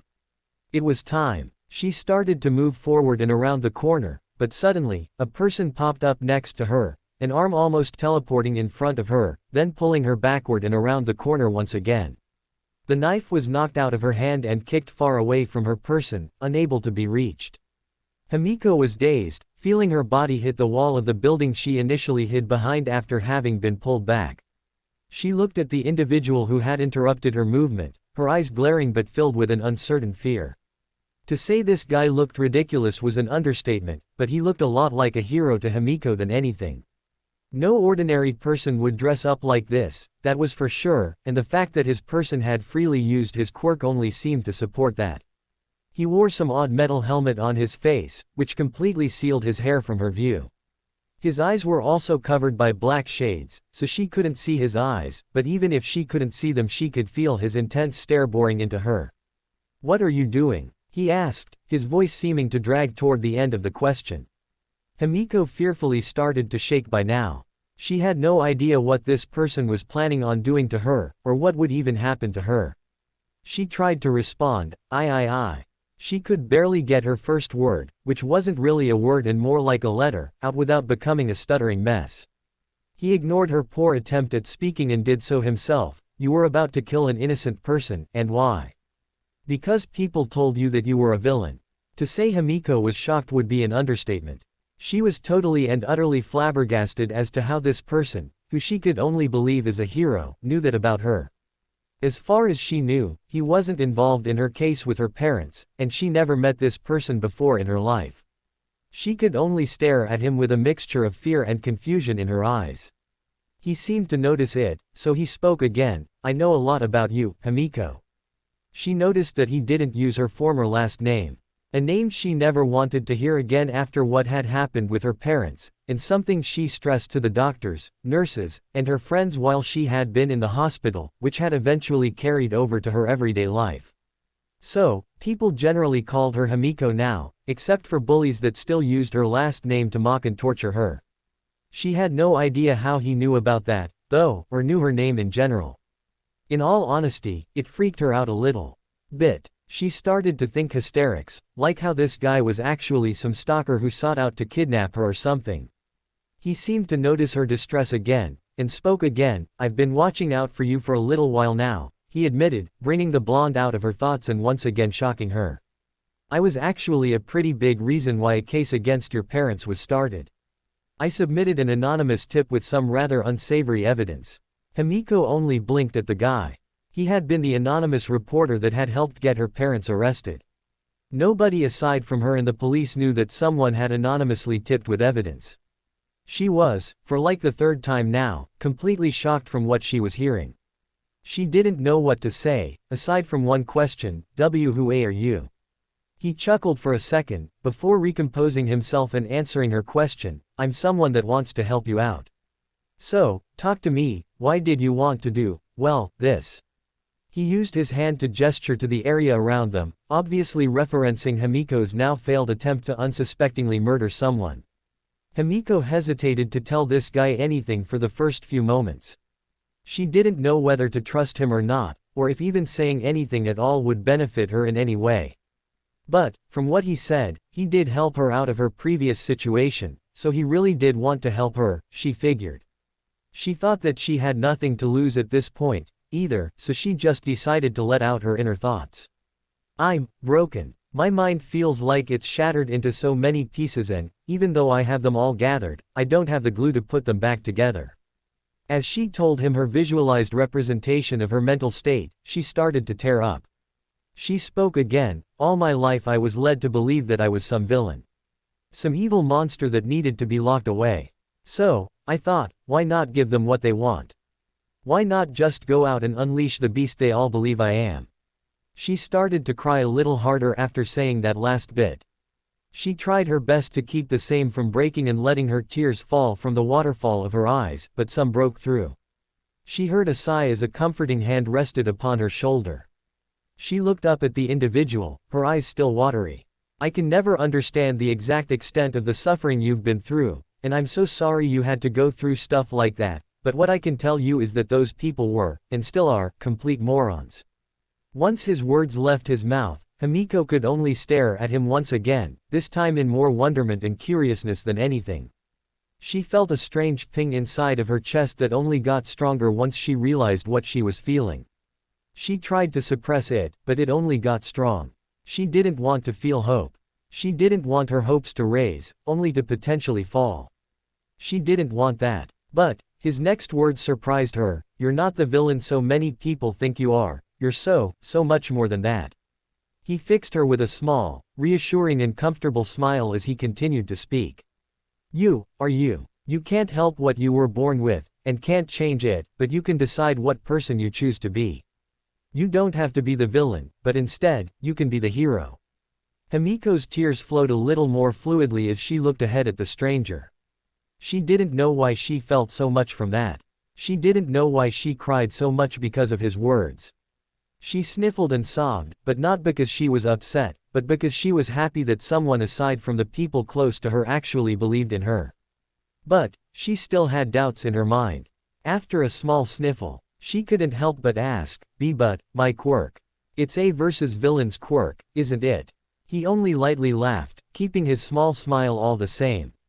Himiko didn't know what to make of that laugh at first, but her thoughts didn't really get too far because he started to speak again. I can think of at least 10 different professions that could really use your Quirk. His statement was carried off of his lips fluently, without doubt and with total certainty. You don't have to give in to them by becoming a villain, but show them that they were wrong by using the Quirk that they thought was villainous for good. Himiko didn't know what to say, at all. It all just felt so surreal to hear, and a part of her couldn't even believe that it was real. So, she cried. More accurately, she wailed and sobbed as hard as she possibly could. She even collapsed to her knees and continued to bawl her eyes out. The guy didn't seem to mind, and Himiko, in her wailing mess, had failed to notice the guy's motion off to the side, most likely to the guy she had been planning to kill, to go and stay away. Himiko was lost. Her feelings were jumbled and her mind was collapsing in on itself. The pieces she thought were permanently broken slowly began to reforge. All of it was because of some words that someone had finally told her, after all of the years of suffering she had been through. So, he started, his smile never leaving. What do you say? Are you willing to turn around now, leave this path in the dust, and strive toward a new goal for yourself? Himiko let out a few sniffles as she wiped the tears from her eyes. This person had said the words she had been wanting to hear for so long. He made her believe in herself for once. He made her believe that she did have another path. So, she said, I want to do good. She stood on her feet, a fist clenched and somewhat raised in the air. I'll prove to them that they were wrong, by becoming the very opposite of what they thought I would become. The guy nodded, satisfied with her answer. He stepped back, and Himiko once again looked at him curiously. The mysterious fellow still had his soft smile as he spoke his parting words, don't let your depressing thoughts get to you. Things will look up soon, and plus, you have a new goal to strive towards. Keep living, Himiko, and don't let the negatives push you down a dangerous path. Good luck. And with that, he just seemed to poof away. He was gone, just like that, leaving Himiko stunned in her place with new thoughts plaguing her mind. She looked around after a moment, catching the knife on the ground nearby. She picked it up and gave it a stone-cold look, taking it to a nearby dumpster and not even hesitating to throw it inside. She was done thinking like that. The guy was right, she needed to stop letting those thoughts dominate her actions and motives. She went back to the orphanage thinking about her encounter and what had been said, and, even more importantly, her future. She didn't know exactly what she wanted to do. The guy had told her that he could think of at least 10 different fields her Quirk, or possibly even just herself, could be useful in, but didn't share any specific examples. However, one option did stand out to her above all of the rest. Being a hero, the opposite of being a villain, seemed to be the perfect thing she could choose as a career. What better way to show the people who called her a villain wrong than to become a hero, right? And, along the way, maybe she could help people that suffered, just like herself. Days, and eventually weeks, had gone by in a flash for Himiko. Even though doubtful thoughts had still infested her mind, she took the guy's advice and began looking up for a change. She didn't dwell on the depressing thoughts for long, and instead decided to focus more on the now. She made it a goal to move on from the past and look into the future. She even had the courage to open up to more people around her. She confided in her friends a lot more, dematerializing the fake mask she wore for years and telling them about her problems. They were, surprisingly to Himiko, more than supportive of her, and completely backed her dream of being a future hero. It made her so happy that she cried, again, but she didn't care, and neither did her friends. Then, a day she hadn't been expecting, had come, and not even a month after her meeting with the guy. Himiko, a worker called out to her, grabbing her attention. She looked at the worker questionably, before confirming that he had her attention. "Pack up your stuff, you've been adopted." Those 3 words, "you've been adopted," made Himiko freeze. She didn't know what to think. She didn't know what to expect. She didn't know anything. She packed up her stuff and headed down to where her new adoptive parents, or parent, as the worker had told her, was waiting for her. She was, admittedly, afraid of what may happen when she left. Would it all just be the same as before, or would it be something different? When she walked into the room, she saw 2 people who she quickly identified as her new family. One was an older male, with dark purple hair and having a friendly smile grace his lips. The other was a younger male, matching the older male's purple hair but also had unnatural bags under his eyes like he had missed continuous nights of sleep. Himiko could only stare at them. Surprisingly, it wasn't the older male that stepped up first, but the younger one. He got closer to the shy blonde and reached out a hand as an offer to shake it. A smile formed on his face as he spoke. "Hello, I'm Shinso Hitoshi. I'm your new adoptive brother. I was vaguely informed by a mutual acquaintance of what happened to you. I hope we can get along." Izuku sat atop the roof of a medium-sized building, looking out into an open area below with his feet dangling over the ledge. He was simply waiting. His precognition had shown him quite an unsightly situation, which was supposed to happen in exactly 7 minutes and 43 seconds from this current moment. It was currently exactly 7 hours 38 minutes and 29 seconds p.m. and counting. How did Izuku know that without looking at a clock? Well, he didn't, at first. Izuku had barely been able to realize that he could tell time exactly for what it was without any indication or clock. It was something that had seemed to develop subconsciously and without his notice. It was something he was just using without directly knowing about it. He only found out when he woke up one morning and looked in the mirror, only to find a transparent clock-like shape in his iris, with hands of a clock seemingly ticking and moving in them in real time as if it were calculating the exact current time, which it was. That was the moment he had started to check for any abnormalities. His vision hadn't changed and nothing on his had changed visually other than the appearance of the clock in his eyes. At first, he had no idea what was different or what had changed and was willing to chalk it up to nothing but his body experiencing a natural transformation or something to go with his abilities. But, then, funnily enough, he was supposed to go to the store that day for his mother. He had only found out about the ability because his mother had complained about his tardiness, saying he would have to most likely wait in a line now because he took too long. Then, he sort of just knew the time. The story and ability itself aren't that exciting, since it only allows for him to know the exact time whenever he needs it. However, what did intrigue him were the clocks in his eyes. Since they moved in real time, and went with the exact time it currently was, Izuku naturally wondered what would happen if he used static. So, in the bathroom one day, he tested it. Interestingly enough, when he used static, the clock stopped as if time itself had completely froze, which it did. This meant that the clocks weren't just tracking time around him, but everywhere and around him as well.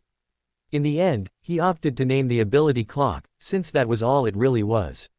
Izuku began to wonder what would happen when he, hopefully, unlocked additional abilities as well. Well, he felt like he would eventually, and for a couple of reasons. Reason one was just a hunch, and the fact that he just developed clock, which definitely leaves room for more to come. The second reason was just that his current arsenal's variety was a little weird. Either way, he would log possible new abilities in his notebook, but not much else. After all, he had a job to do as vigilante clockwork. Being a vigilante for the past while has, more or less, been a pretty good thing.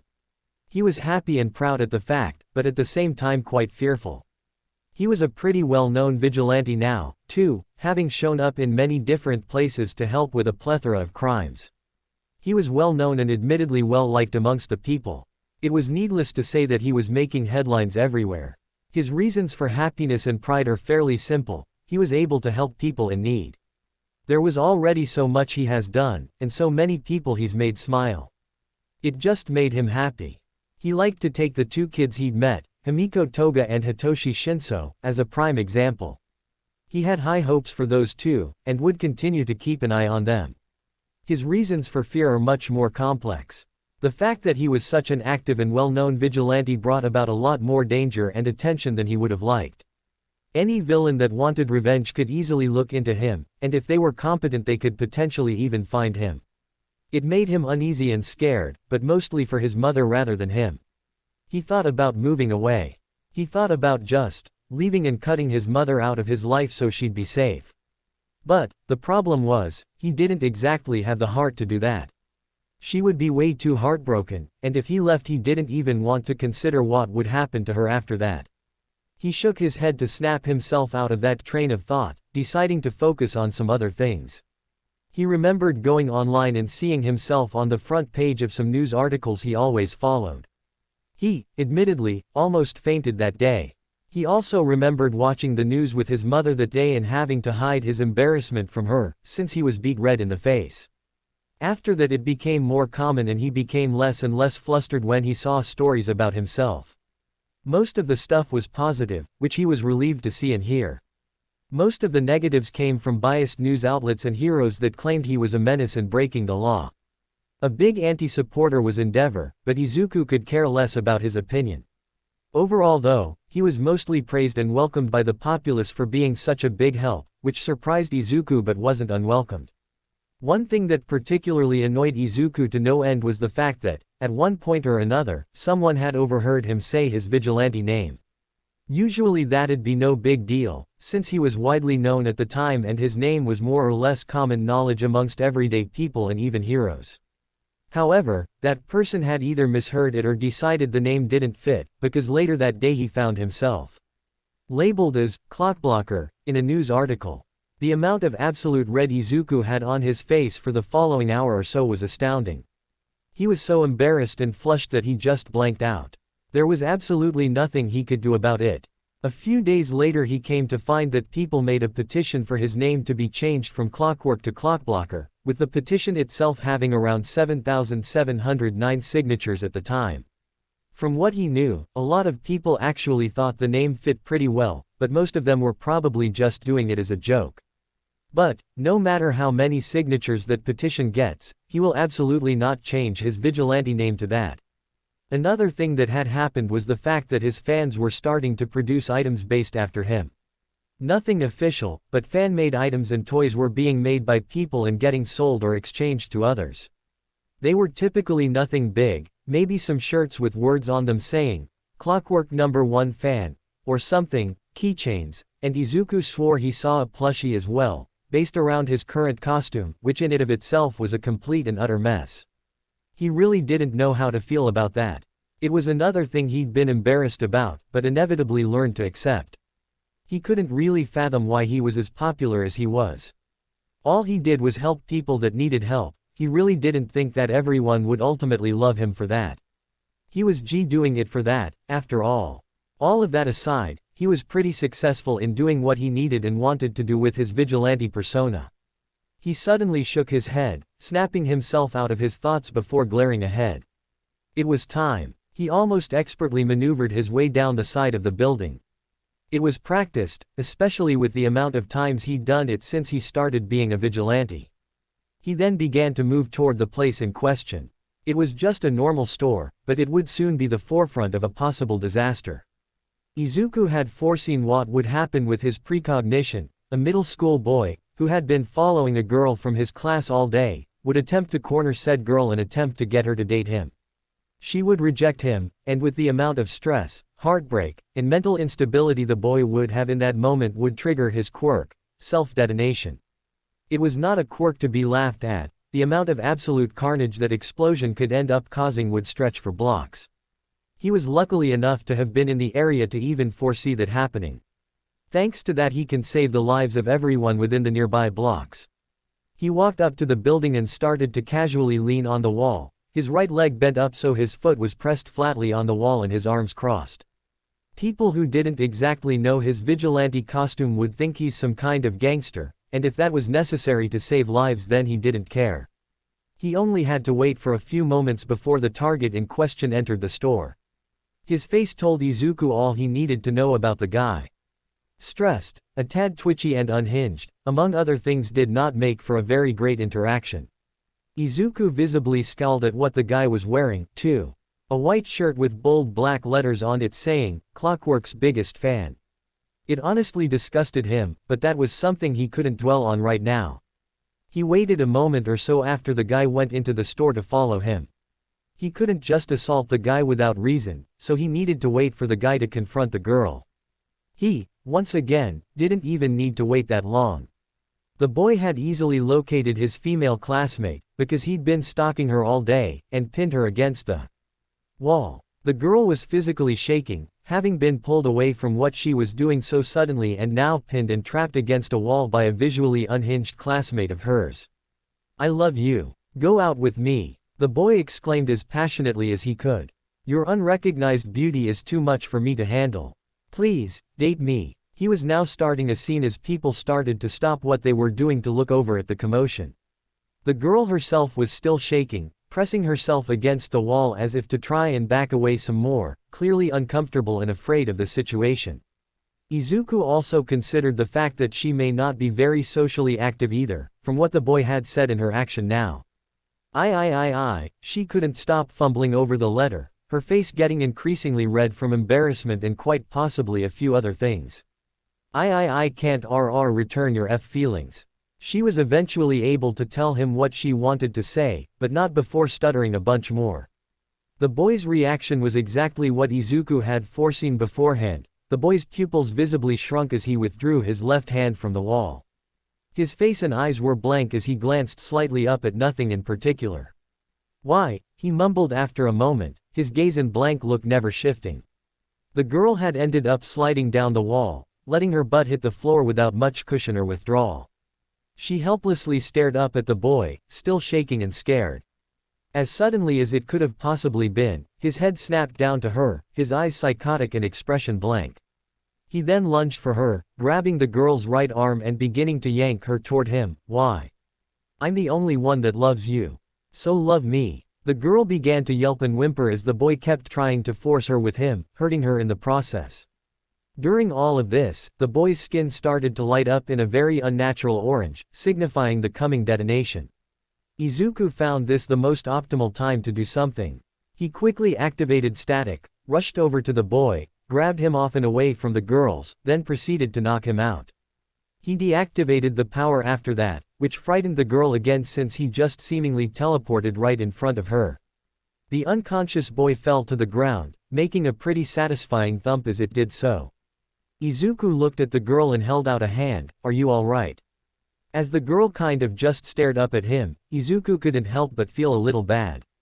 He felt like a prick for waiting and letting her get hurt at all, but he also knew that just knocking the guy out for no reason was a warrant for some bad news to spread, and he really didn't want everything getting a bad impression of him and then perhaps being closed off to his help in the future. It took a minute, but the girl finally reached out and grabbed his hand, letting him pull her up to her feet. "Why yes, I'm fine," she managed to say through her stuttering. She steadied herself on her feet, rubbing the arm that had been grabbed and uncomfortably rubbing it. Izuku gave her a sympathetic look. "I'm sorry I didn't act any sooner." He couldn't help but apologize. She shook her head, as if insisting that he shouldn't be apologizing. It's okay," she stammered, "you couldn't help it." He sighed, surrendering himself to smile at her. He now could focus a little more on her appearance.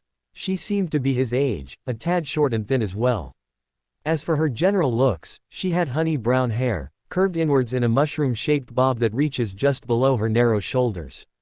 Her eyes are also completely covered by a long fringe from her hair. He snapped out of his thoughts when he heard an onlooker shout, "Whoa, is that the vigilante that's on the news all the time? Who? Oh my god, it is. Can I get your autograph?" Izuku froze as the shouts kept coming.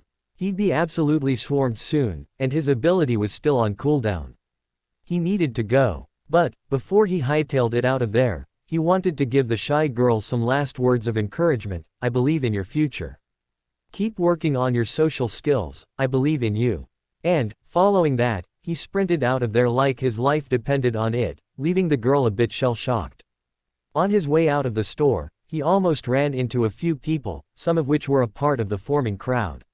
He actually did bump into a homeless-looking man right before he left the store, and was only able to shout a quick apology before running again.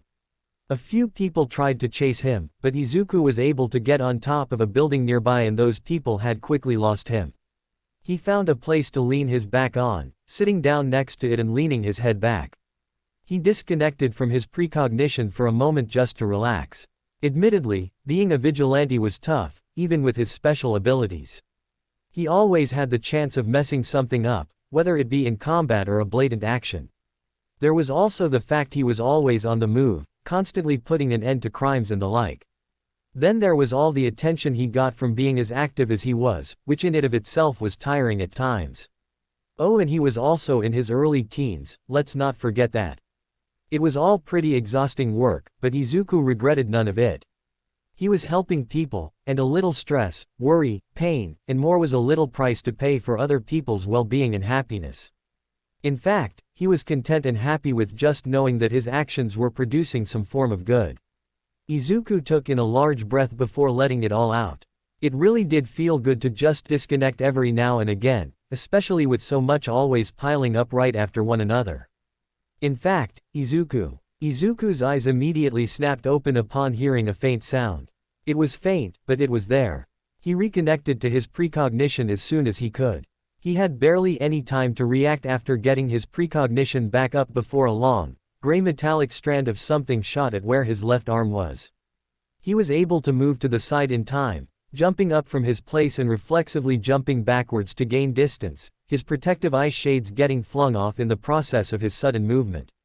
The metallic strand, instead of stabbing the wall, had curved down as if it was going to wrap around whatever had been there. Izuku, from that observation alone, had been able to identify his opponent, underground pro hero, Eraserhead. The action of the metallic strand was enough to identify that it was a pro hero aiming to capture him, since it didn't stab, it wrapped. Then, the metallic strand itself was enough to identify who was behind the ambush itself. Unfortunately for Izuku, static was still on cooldown and he was rendered unable to use it. Precognition seemed to still be active though, somehow. Izuku was sure that Eraserhead was using his quirk right now against him, so why wasn't precognition deactivating? Was he only erasing his static ability? Did it only work for one quirk ability at a time? Was he even erasing his ability at all? Or was it something else? Questions for later. The capture weapon, which Izuku had identified, had come from straight in front of him. Izuku, again, almost didn't react in time to dodge a swipe from a separate strand.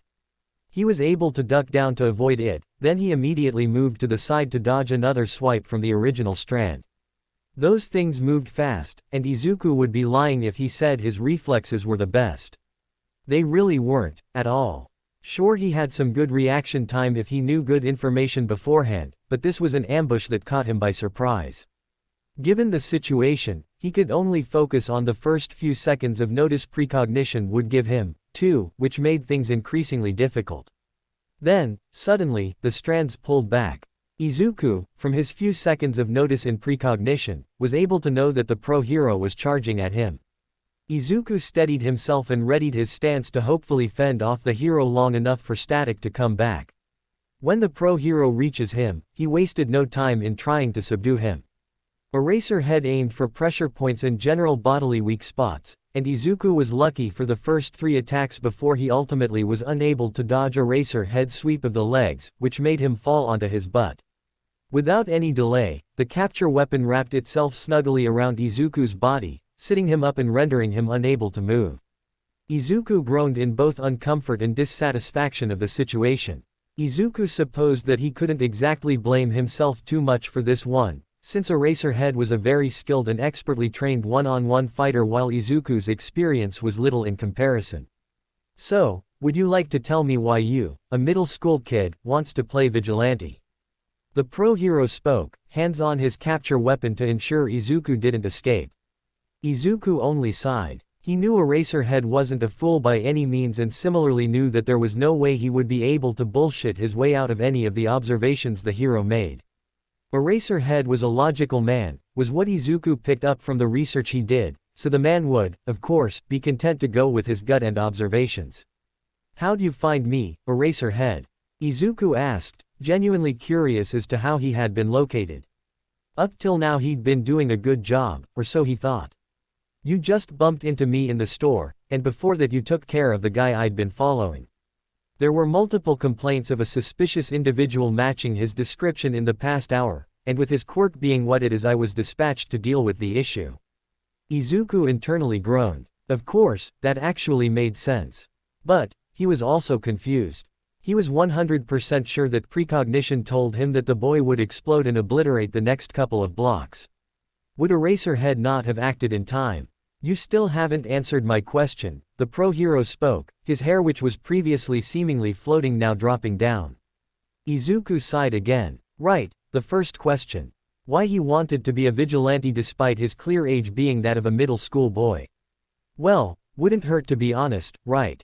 Because I can, that's why. The pro-hero visibly raised an eyebrow at that statement. Izuku could tell that he was internally debating the meaning of that statement, which was fine. In fact, it was fantastic, letting the hero think all he wants while Static's cooldown finished. Only a few more moments now, and thanks to clock he can know exactly when it comes back. Izuku, before deciding to use Static, decided to solve the puzzle for him. I act because I have the ability to do so.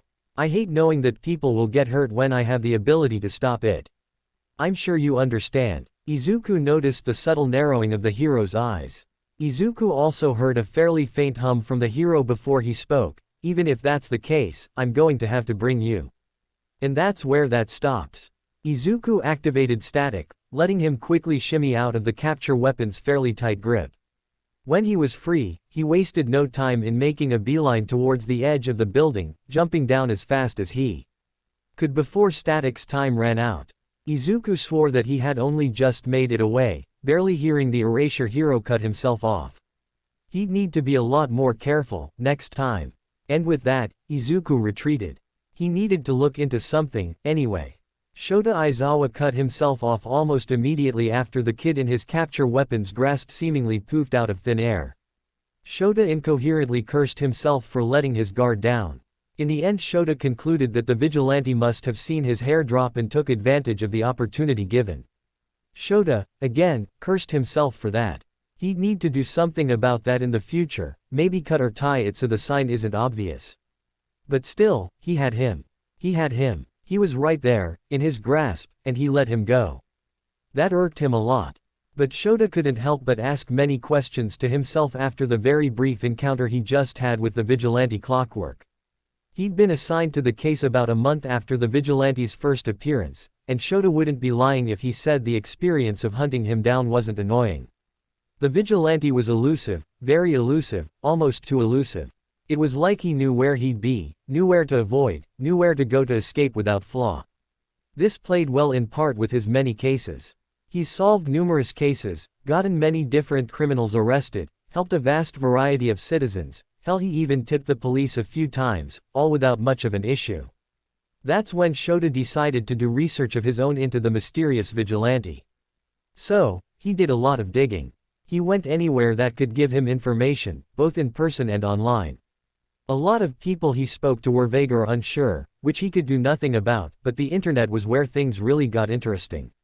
Shota looked at theory after theory in conjunction with police archives and recordings, trying to pinpoint what exactly the vigilante's quirk could possibly be. Teleportation was the most common theory, but Shota knew better than that. The name Clockwork was what tipped him off, at first. Typically one names themselves off of something about themselves, whether it be quirk, personality or action, and while the conclusion of it referring to his timing was a good one, Shota felt that it was still too small to fit. Shota was stumped for a while. He had no idea what kind of logical quirk the vigilante could possess, at all. Even when Shota thought he knew it, he felt as if he didn't. That all changed tonight, when the reason was simply because the quirk isn't logical at all. Shota had ended up narrowing down his primary ability to the ability to, in some sense of the matter, stall time.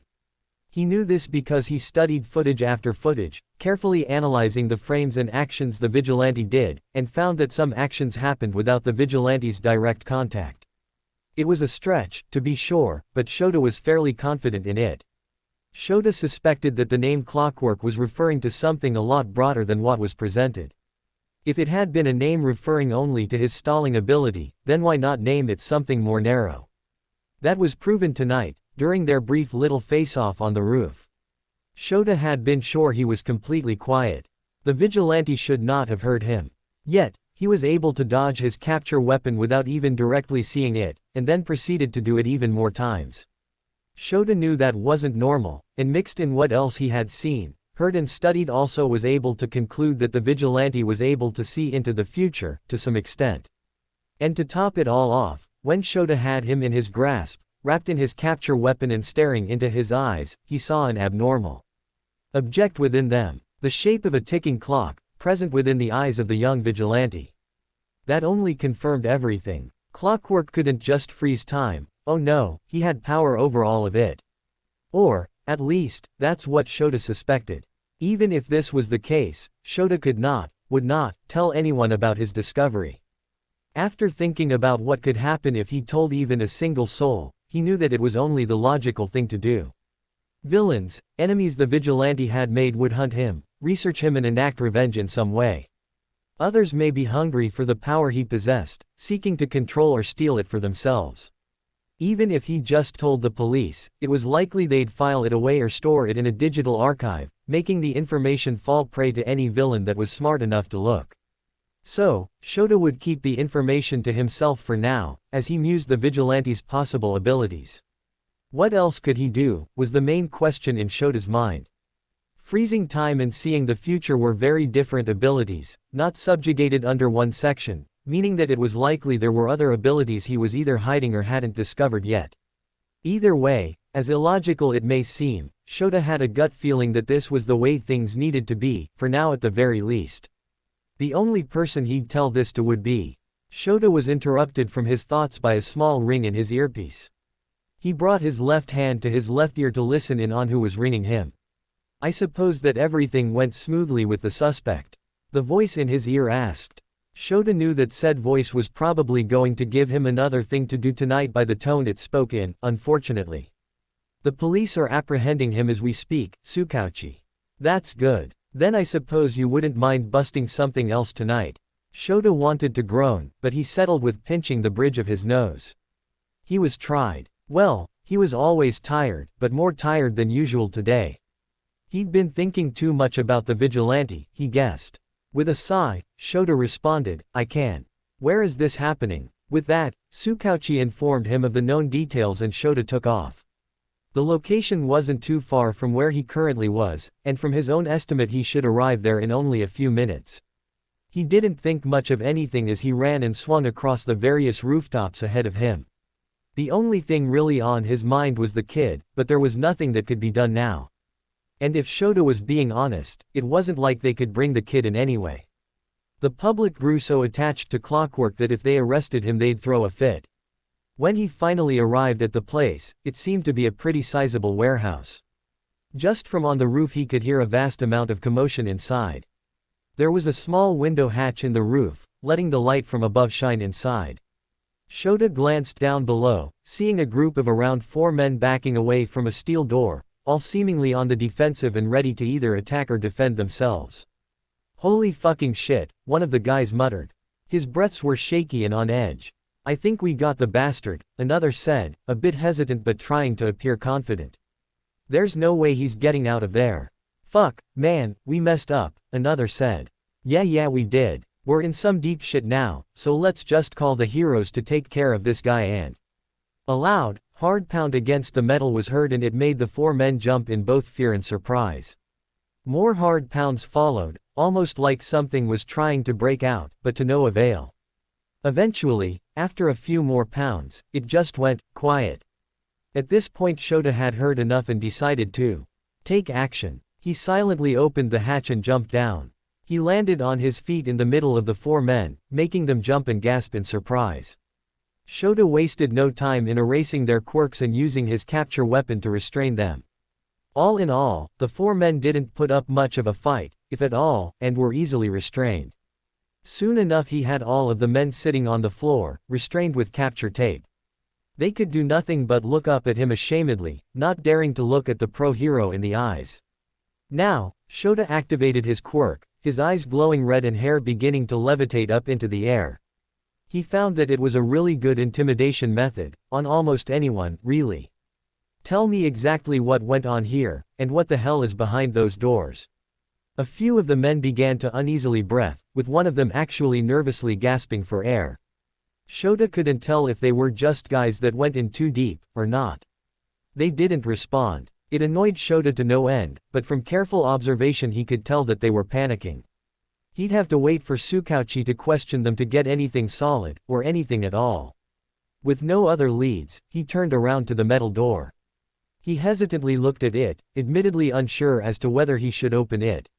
He glanced back at the 4 guys on the ground, who he knew would refuse to tell him much if anything, then back at the door. Behind the door could be a lead, and even potentially a citizen they trapped inside, who was trying desperately to escape. So, his mind having been made up, Shota walked toward the metal door. There was a pretty big wheel lock on it, which would only lock and unlock the door from that side by turning the wheel in a specific direction. And, so, he grabbed the wheel and began to turn it to the right, releasing the locking mechanism. Wait, no, don't unlock that door. Shota didn't have time to process the cry of one of the guys, since the door had made a prompting click to indicate that it had been unlocked. He didn't even have time to react before the door burst open at a rapid speed, hitting Shota back hard. Shota was able to somewhat brace, but the door hurt more than most villain fights he's been in. It made him fly back a great distance, his back hitting the floor, bouncing up once before hitting the floor again and sliding back until he stopped. Shota quickly regained his senses and sat up, looking over toward the now open door with a sense of readiness. He watched closely as a thin, black appendage made itself visible. The end of it was thin, ending in a point that jutted itself into the ground, making the floor below crack from its penetration. Shota could tell that it was sharp enough to effortlessly pierce his body, and effectively kill him. Then, another one made itself visible. The 2 appendages worked together to continue their emergence. After a few more seconds, its body started to become viable. Shota had no idea what he was looking at, but he would admit it shook him a bit. Its body was essentially a sausage-like shape, utilizing a curved cylinder as its base with 2 legs on each side, 2 legs in the front and 2 in the back. It wasn't too terribly long, though, only about 5 meters from end to end, but it was tall in comparison to most other things. The actual torso and up was what freaked Shota out the most. It was fatter, at least up until its neck, with everything similarly consisting of the color black, as well as some gray hinted in some other places, and nothing else. Its arms were big, as well, they were muscular and strong-looking, which was probably how it could beat open the door so harshly and bang as hard as it did. The muscles it had weren't normal workout muscles, either. No, they were unnaturally buff and large, mostly due to some kind of enhancement. Its head was small, compared to its arms and hands, and looked a lot like a human head, but due to its body being nothing but black in combination with the time of day, Shota was unable to see any facial features besides the outline of a nose and mouth. The thing slowly, and almost unknowingly, strolled into the room. Its sharp appendages pierced the ground with each forward step, as it slowly moved further and further into the room. As Shota quietly stared at the thing in front of him, he couldn't help but notice that something was up. That was when he heard a scream of pure terror. Shota shot his head in the direction it came from, seeing one of the men he had apprehended earlier shaking and crying at the mere sight of the monster. The others around them reacted to their companion's scream with noises or movements of their own. Almost immediately after the man's scream, an even louder, ear-piercing scream echoed throughout the warehouse. Shota was even tempted to cover his ears due to the echo and high frequency of it. He was able to look at the monster, which was the source of the sound, and could just barely see the open mouth of it. Shining, sharp white teeth lay dormant in there, waiting for the next thing to gnaw on. The monster then quickly dashed forward, directly toward the apprehended men.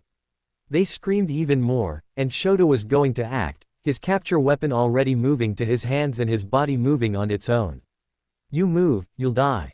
Shota couldn't help but immediately freeze upon hearing a voice, one that clearly wasn't Tsukauchi, in his earpiece. The warning had also been delivered seriously and to the point, which grabbed his attention immediately and made him consider it.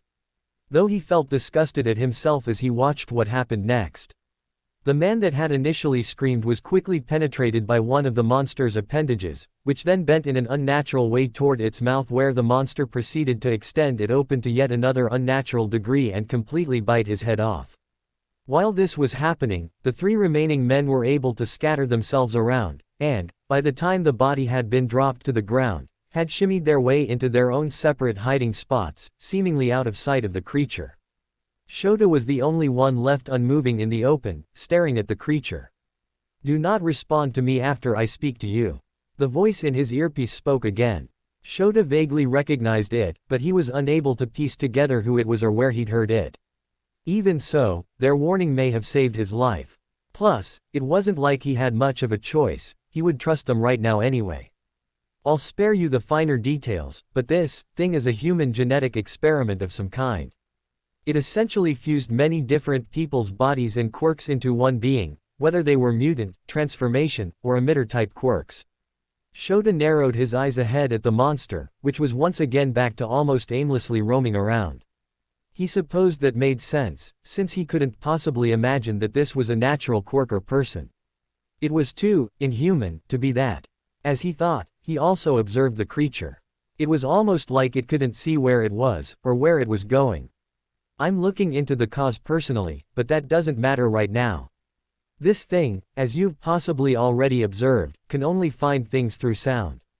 It's completely blind. It's not terribly sensitive to sound, only having it as if it were an ordinary human sense. This is why it hasn't charged at you despite my speaking, and why I told you not to move before. Additionally, there will be no gain from using erasure on it." Shota agreed with the assessment. From what he's seen, the person was completely correct. When it had initially emerged, it seemed lost and unsure as to where to go, like it couldn't see, and still is doing that. Only when the guy screamed did it know any precise location and movements. It also seemed that its sense of hearing wasn't due to any enhancement or quirk, so it was all natural, which more or less helped. Despite how it looks, besides its 4 appendages and arms, it's actually pretty weak, durability-wise. Notable weak spots would be its lower body and head. The body is the best way to immobilize it and the head is the best way to kill it. As the person spoke, Shota observed the creature continue to mindlessly roam the area. It seemed intelligent enough to know it wasn't alone, and that there were other people nearby, so it was actively searching, hunting for them. The creature slowly started to go by one of the men, who was hiding behind a pretty large pillar. From what Shota could see, the man also realized its method of hunting and was doing his best to stay quiet, despite being petrified and shaking as much as he was. Shota knew he had to act soon. "You're going to have to put it down, as unfortunate as it is. This thing isn't human much anymore, and it's most likely suffering in its own head. If this thing gets out into the public, there will be dozens of people dead before anyone suitable enough to handle it can put it down. You need to do exactly what I say, to the letter." Shota's eyes briefly widened in a mixture of shock and surprise. Now he recognized who this was, and the voice. It was the kid vigilante himself, Clockwork. The way he spoke, like he knew what was to happen if things went awry, sold Shota off on the idea. This also meant that some of Shota's predictions were correct, as well. He somehow got access to his comms, but that was something for another time. Right now, he had a job to do. "On my signal, you're going to charge it. We're going for a quick and easy takedown here. We don't want to draw out this fight, it'll lead to not only your death but many others as well." Shota silently agreed with the plan, mentally preparing himself to charge under Clockwork's command.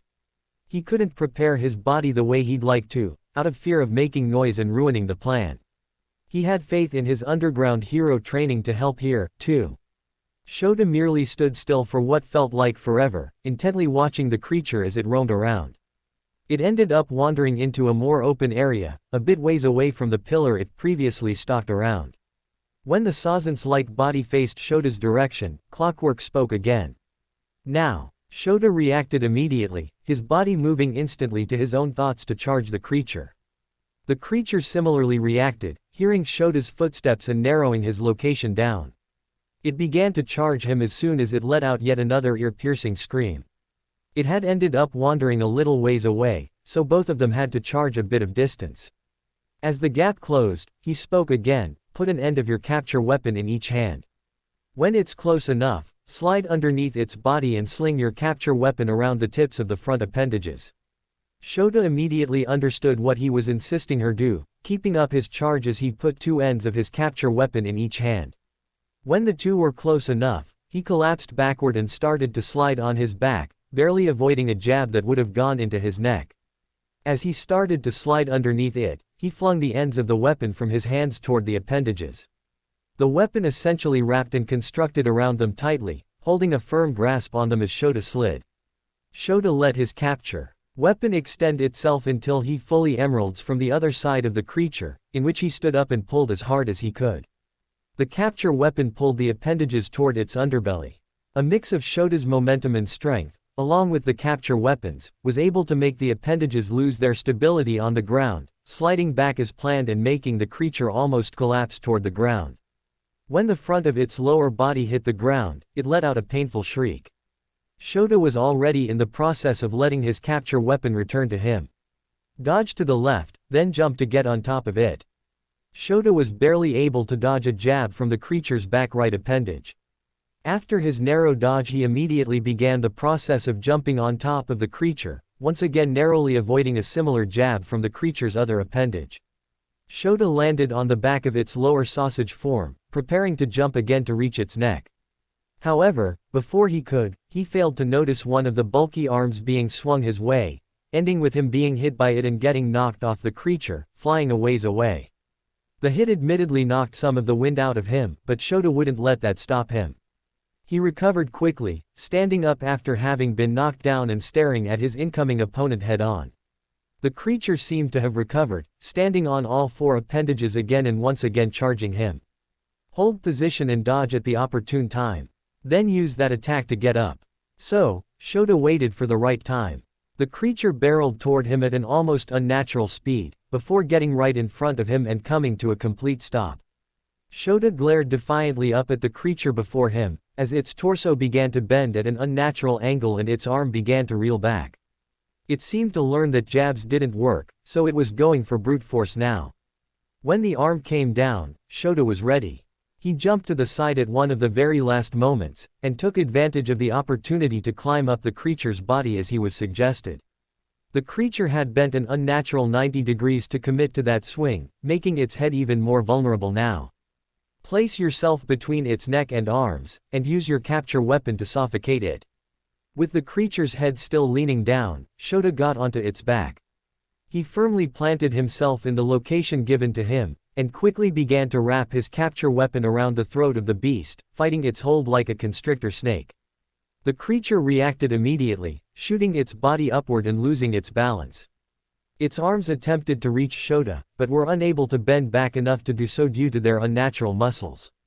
The creature was stuck wobbling and crying out in a shriek, while Shota did his best to hold on and keep the capture weapon in place. Eventually, after around a minute or so of struggling on both sides, the creature's energy seemed to give, and eventually it collapsed with a hard thud on the floor. Shota also let himself ease for a moment, taking a momentary deep breath before quickly sliding off of the monster's body, wasting no time in finding something to help him make sure that it was dead, by smashing its skull in. After that, all was done.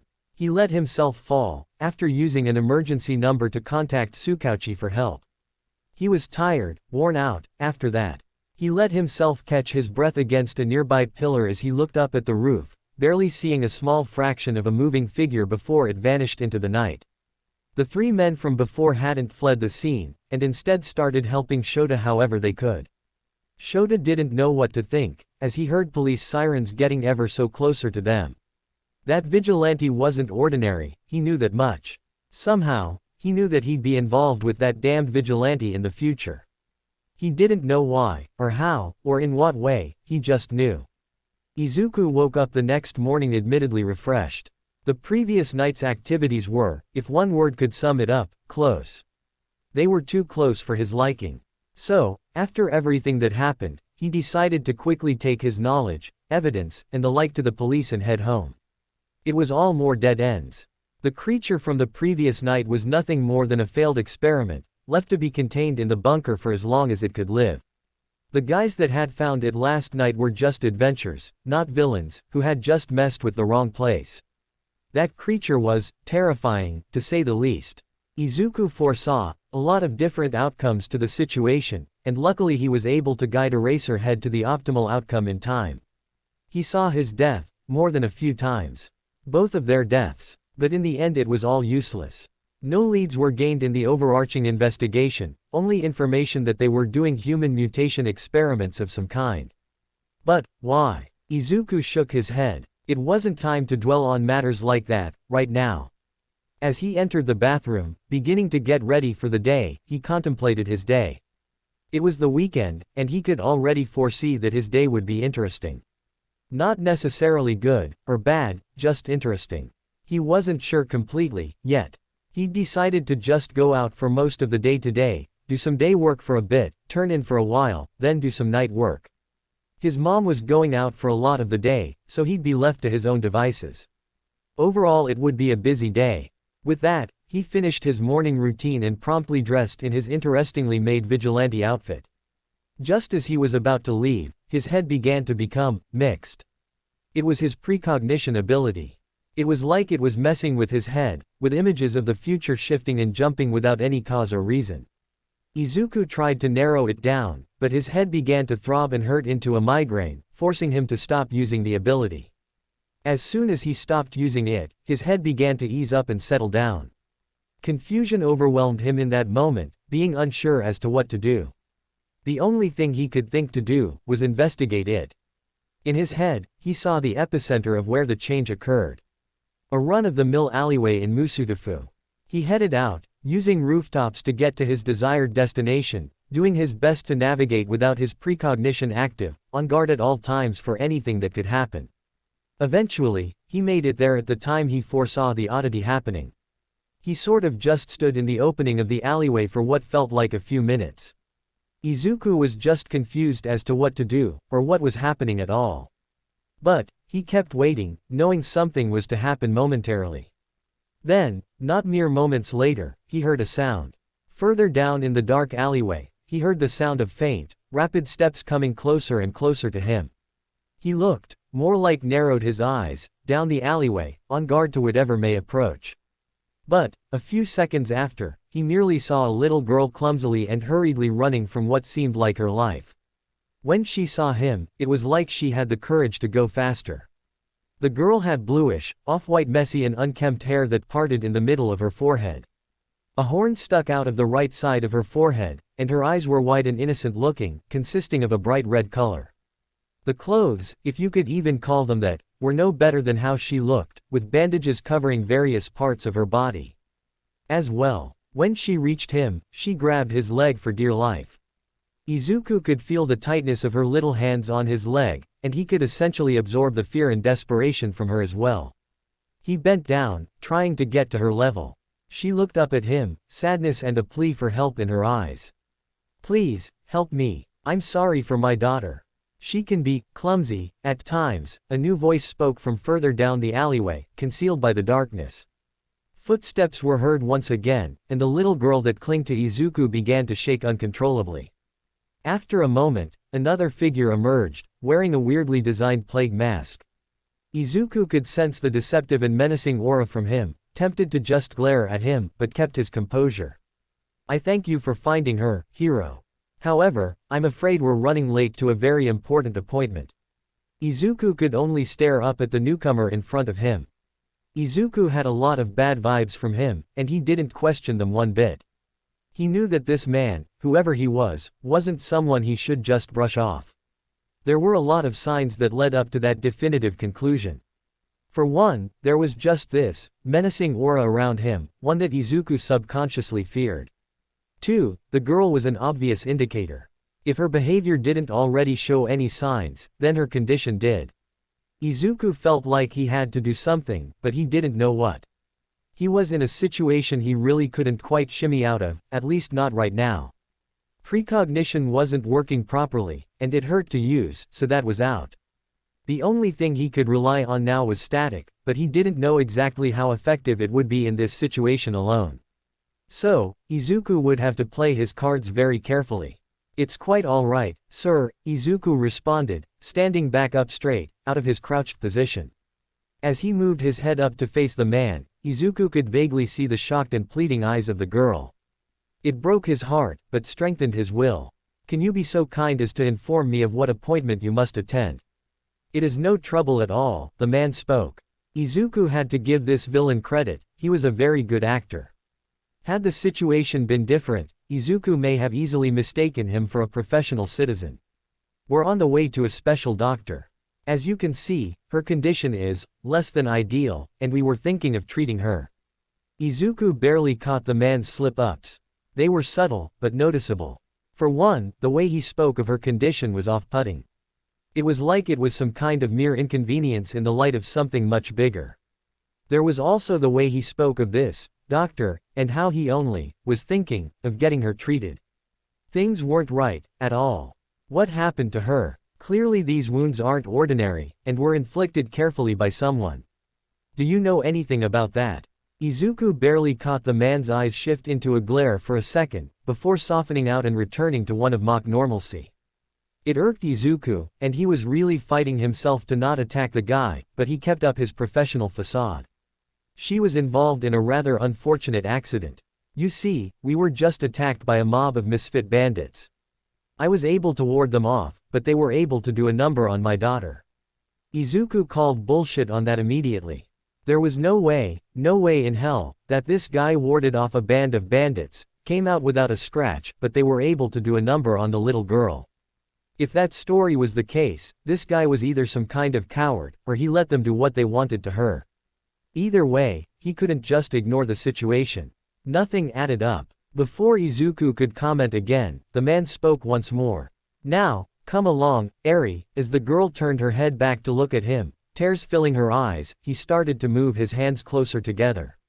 He used his left hand to grab at the end of the glove on his right hand, slowly, and dare Izuku say menacingly, he lifted the end up to reveal a part of his palm, continuing to fold the glove over like he was taking it off. We really must be going. Izuku could feel the girl's tense and he could hear the faintest of gasps. Before Izuku even had the opportunity to do anything though, she immediately released her grip on him and made a beeline toward the man, latching onto his pant leg and sadly looking anywhere but his direction. Izuku was, at first, lost. He didn't quite get the implication of what the man had done, or why the girl had acted in the way she did. However, when the man let go of his glove, letting the elastic snap back to his wrist, Izuku understood. It was a threat. A show of power that was most likely, undoubtedly, used on or near the girl before. The girl immediately recognized the man's movement and knew the implication of meaning, so it was, of course, one of those two options. Izuku narrowed his eyes. Either one of those were unacceptable. Izuku, while taking a few quick glances at the girl, noting her condition, warily started leaning toward the former case. He could feel himself getting more and more angry, and he knew he was going to have to do something here and now. The man turned his back, as did the girl, and began walking back into the darkness of the very narrow alleyway they resided in. As the man walked, he raised a hand into the air, in a backwards wave. Thank you for your assistance, hero. I'll take her from here. Izuku stared at him, almost shockingly. But he was shaking, not out of fear, but of anger. The man's nonchalant attitude irked and frustrated him to no end. He didn't even care about the girl. Not one bit. If Izuku let them go now, chances are the girl's treatment would persist and he'd never be able to find them again. So, Izuku acted. Just as the man and girl became enveloped in the darkness of the alleyway, he spoke, "Sorry, but I'm not going to let you take her." The man stopped moving. He couldn't see much past the shadow of his head, the rest of his body being protected by the darkness. He was silent, unmoving for a good few moments. Izuku couldn't help but wait for the man to make a move, deciding to take the cautious side of things instead of rushing and blinding, especially without his precognition. And, even though it may be foolish to think, Perhaps the conflict didn't need to end in violence, and if Izuku insisted he would relinquish the girl. As the man stood still, Izuku was unsure as to what he should do. He contemplated just using static, but he honestly didn't know if it would even work or not considering what happened with his precognition when he attempted to use it. So, Izuku attempted to end things easily first. Please, hand her over and we don't have to. Izuku didn't know what happened in the first few seconds. It was sudden. Very, very sudden. One moment he was talking, the next he felt a ping in his side and could taste the blood in his mouth. He wanted to collapse, as he felt his legs become weaker and his mind become more and more blank, but he couldn't. As his knees slumped, he found himself suspended more in the air, and when he looked down, he realized why. It seemed as though the wall on his left suddenly formed into a sharp spike pillar and effectively impaled him. The spike stretched from the one side to the other, completely impaling and suspending him in the air. Izuku could hear the girl gasp, as well as her muffled cries as the man started to berate her for running. Izuku's vision started to become more and more blurry, as he tried his best to hang on and fight, even though he was trapped and unable to escape. Izuku, with what little vision he had left, could see the man's face turn around to look at him, the plague mask barely peeking out into the light. You should have left this alone, hero. With that, the two began to walk away. Izuku's vision was blurrier, his ears were ringing, the blood in his mouth was making him choke, and his mind and body were weakening every second. This was where he died. As he tilted his head upward, to look toward the sky, he pondered any regrets he may have. He had a few regrets, if he was being honest. One was, of course, not being able to tell his mother how much he appreciated and loved her for everything she did for him. Another regret was that he didn't save nearby as many people as he wanted to save. He didn't get to supervise those he supported, either, and watch them become good and better people.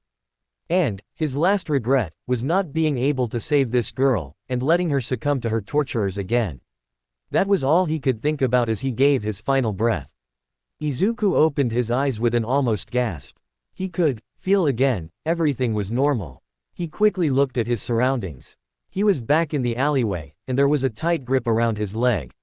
He looked down, his own eyes engraved with shock, seeing the eyes of the little girl from before looking back at him. Her own eyes seemed to be ones of sadness and a plea for help, but also a hint of confusion as well. He began to quickly ponder what had happened. Izuku then realized that this was different.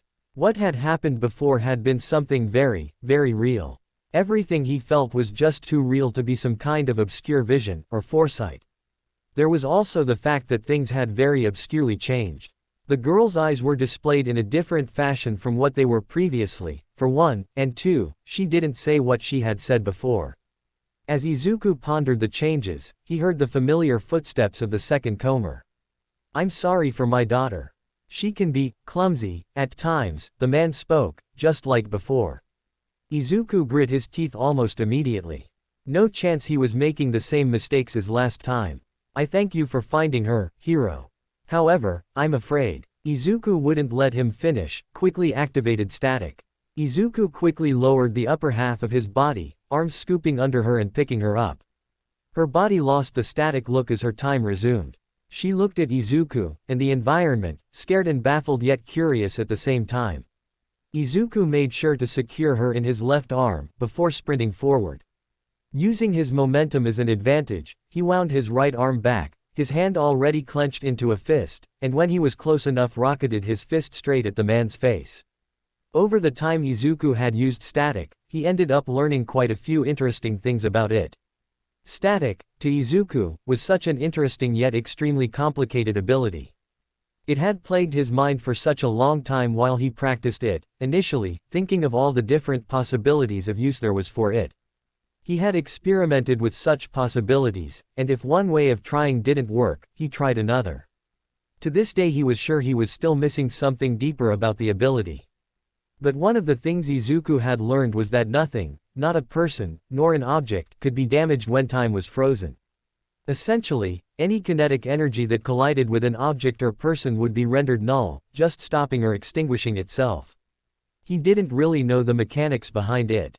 To him, it was sort of like hitting a brick wall, just without actually feeling hitting a brick wall, for the most part. The original idea was that the kinetic energy he dispelled from a hurt would freeze as well, and the only kinetic energy that should even be made is through what's unfrozen, so only from him, and if a target received a multitude of separate hits, then when time resumed the target would essentially receive all of those hits at once, thus multiplying the amount of damage he can do. But, now in hindsight, he could see how it may not even make sense for that to work. It was an incredibly useful move, or would have been if it worked as he intended.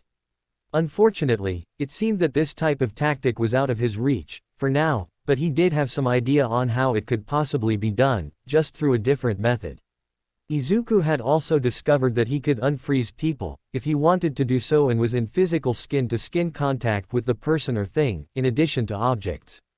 The discovery of the additional use of this ability was purely accidental. He had been trying to save someone, who was unconscious at the time, from a deadly attack.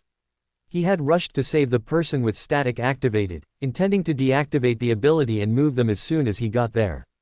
But, he messed up. In his rush his footing slipped and he started to slide toward the person instead. He had panicked in his head. There hadn't been much time left on static, and the thought of not being able to fix himself to save this person in time caused the panic, making him not even think about deactivating his ability anymore. He could only think about getting the person out of the way in time, moving them away from the incoming, yet currently frozen, attack. Imagine his surprise when the person slid with him as soon as he made contact, even though time was still frozen. He was lucky, at the time, for multiple reasons. He knew that this was a very useful ability, but he also recognized the danger of using it on just anybody. Izuku already knew he wasn't exactly secretive about things, ranging from his identity to his powers, mostly due to young ignorance on his part, but if he wasn't careful with this, his true ability could be found out and promptly leaked to the public. However, for this situation, the reasons were more than in favor of its usage. Izuku's fist made contact with the man's face the exact moment he deactivated static. Their contact was brief. The force of Izuku's hit was strong enough to blow the man backward, tumbling and sliding on the ground. With the girl still wrapped tightly in his arm, Izuku quickly turned around and sprinted back toward the alleyway corner, slipping away and out onto the sidewalk. Izuku would navigate home and they would be safe there. Izuku closed the door to his room with his free hand, wincing at the sudden movement of his arm. He strained himself a little bit, especially after such a heavy, unwithdrawn punch. He'd only need to rest it for it to recover. He held a plate of food with his other hand. He had been sure to try and give the girl, who was sitting up at the edge of his bed currently drinking a glass of water, the best stuff possible. When he got close to her, he made sure to set the plate to her left side. She only looked at him while she sipped her water, her eyes thankful yet automatically cautious. Izuku didn't blame her at all for that. As for why he didn't go to the police about this, well, there were two main reasons. For one, he'd likely be arrested on the spot. He was a wanted vigilante and he was, as far as he knew, on a watch and capture list for the police and heroes. This essentially meant that, while they didn't need to actively search for him, if they saw him out anywhere they had the authorization to capture and bring him in. He didn't want that, for many more additional reasons, a couple of them being, admittedly, a tad selfish. As for the second reason, he had a weird feeling about this girl. There was something about her that he needed to get to the bottom of, he knew, but he also didn't exactly completely trust the police to take care of her. For the time she's been at his home she had opened up to him a bit. She'd told him, albeit very vaguely, about what she had gone through. Apparently, the man from the alleyway was named Overhaul and did something terrible to her. The girl, who Izuku learned was named Eri, told him that Overhaul wanted her blood because of her curse. Currently, he was trying to dig deeper into the root of the issue. He sat on her other side, noticing her slightly flinch at the motion. She had been a bit apprehensive to touching him at first, but relented upon his constant insistence. He was doing his to get her everything she needed. Izuku was sure she realized that and was actually starting to feel certain ways because of it, perhaps thinking she was a bother to him or feeling bad if she kept denying everything. Izuku could also tell she was enjoying the things he was doing for her, and that she greatly appreciated it, even if she tried to hide it. Izuku believed that perhaps she didn't want to seem too grateful in fear that the stuff would be taken away, which only got Izuku wondering about what she's truly gone through even more. As Eri set her water down and moved to the plate of food, starting to slowly eat from it, Izuku went more into different thoughts. Precognition was still acting up, with him being unable to clearly activate it. It was all weird to him. He took a brief glance at Eri, who was nibbling on some of the food. The cause seemed to follow her around wherever she went. Or, it was her. He couldn't really understand why exactly it was acting like this, or what the exact reason was, but he thought that, perhaps, for some reason, it was the girl. It was almost like a gut feeling, except it was something else he couldn't quite explain. It was another reason as to why he didn't just want to hand her off. After being lost in thought for a while, Izuku had missed Eri putting aside her plate and letting out some words in a nervous mumble. He had to ask her to repeat herself. "Thank you." Her voice was soft and quiet, which Izuku knew he couldn't blame her for. She'd gone through a lot. Izuku developed a small smile on his face. "You don't need to thank me," he insisted. "I'm only doing what I feel like I need to do." She looked at him for a moment, before glancing down to her legs, shyly. He wouldn't be surprised if she doubted that, or if she felt like she wasn't worth the effort. To help comfort her, Izuku put an arm around her in the most gentle way possible. She stiffened at the embrace, and Izuku for a moment debated on whether or not that was the best choice of action, however stopped when he noticed the girl's tenseness start to ease and saw how she relaxed into his touch. He realized that she could discern the difference between a comforting, caring touch, compared to a cold, malicious one, and he was thankful for that. But he also felt something different about her. He could almost sense something so much like him, and he couldn't quite put his finger on what exactly it was. He just felt a feeling that sort of just called to him and resonated with him. It felt a lot like his powers, except a tad different. He couldn't explain it. Izuku shook his head a little to clear his mind, and his smile shrunk as he thought about what he needed to start talking to her about. If he was going to help her, he needed more details on what was actually happening, and how he can make sure this guy and whatever organization he was in stayed down. He let out a heavy breath through his nose, which seemed to get the girl's attention. She looked at him with curious eyes, and upon viewing Izuku's downcast expression it seemed she'd picked up on the mood. Her face similarly became more downcast, as well, as Izuku took his arm out from around her and sat up from the bed, moving and kneeling down in front of her. Izuku was now a tad bit below her, but now more on her level. She looked down at him, directly into his eyes, and he looked back at hers with the most compassionate look he could give. He put two comforting hands into both of her shoulders, and prepared himself to speak. "Eri, I know that this," Izuku ended up trailing off, almost unwilling to continue speaking. "I know this topic isn't something you want to talk about, but I need to know who those guys were and what they wanted with you." He looked at her sternly, yet caringly, and continued to talk to her. "These guys, I don't know if they'll just give you up or not. I have to know what they wanted with you, please." Eri stiffened at his words, more than likely at the prospect of them not wanting to let her go so easily. Izuku felt extremely bad about this, but in his mind he didn't have much of a choice.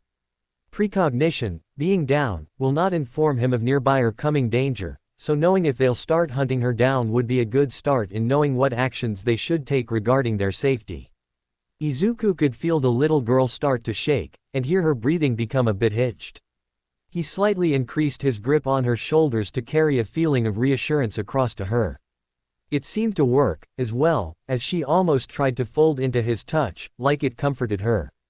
"I'm cursed," she said in a slightly gasped voice, as tears started to come from her eyes. "Oh, only, he can stop it when it starts. Cursed," Izuku mumbled to himself, but loud enough to be heard by the girl in front of him. He spoke to her again. "How are you cursed?" She averted her gaze from him, looking to the right instead. Izuku could feel her trying to wiggle out of his hold, almost like she was scared of touching him now for some reason, but Izuku wouldn't budge. He kept his reassuring hold. He was going to make sure she knew that, with whatever problems she may have, he will stick with her no matter what. "Please, tell me, Eri." She glanced at him, a bit hesitant to meet his gaze as she lightly cried. "I won't leave you, I won't." It was then, through her teary eyes, did she fully look at him, locking eyes once again. "You promise?" Izuku immediately nodded his head. "I promise you." Izuku took his left hand from her shoulder and held it out in front of her, extending only his pinky finger out to her. I promise, that no matter what happens, no matter what this curse may be, I'll be with you. I'll protect you. I'll stay with you. She glanced down at his hand, then up at his face again, and repeated that a few more times.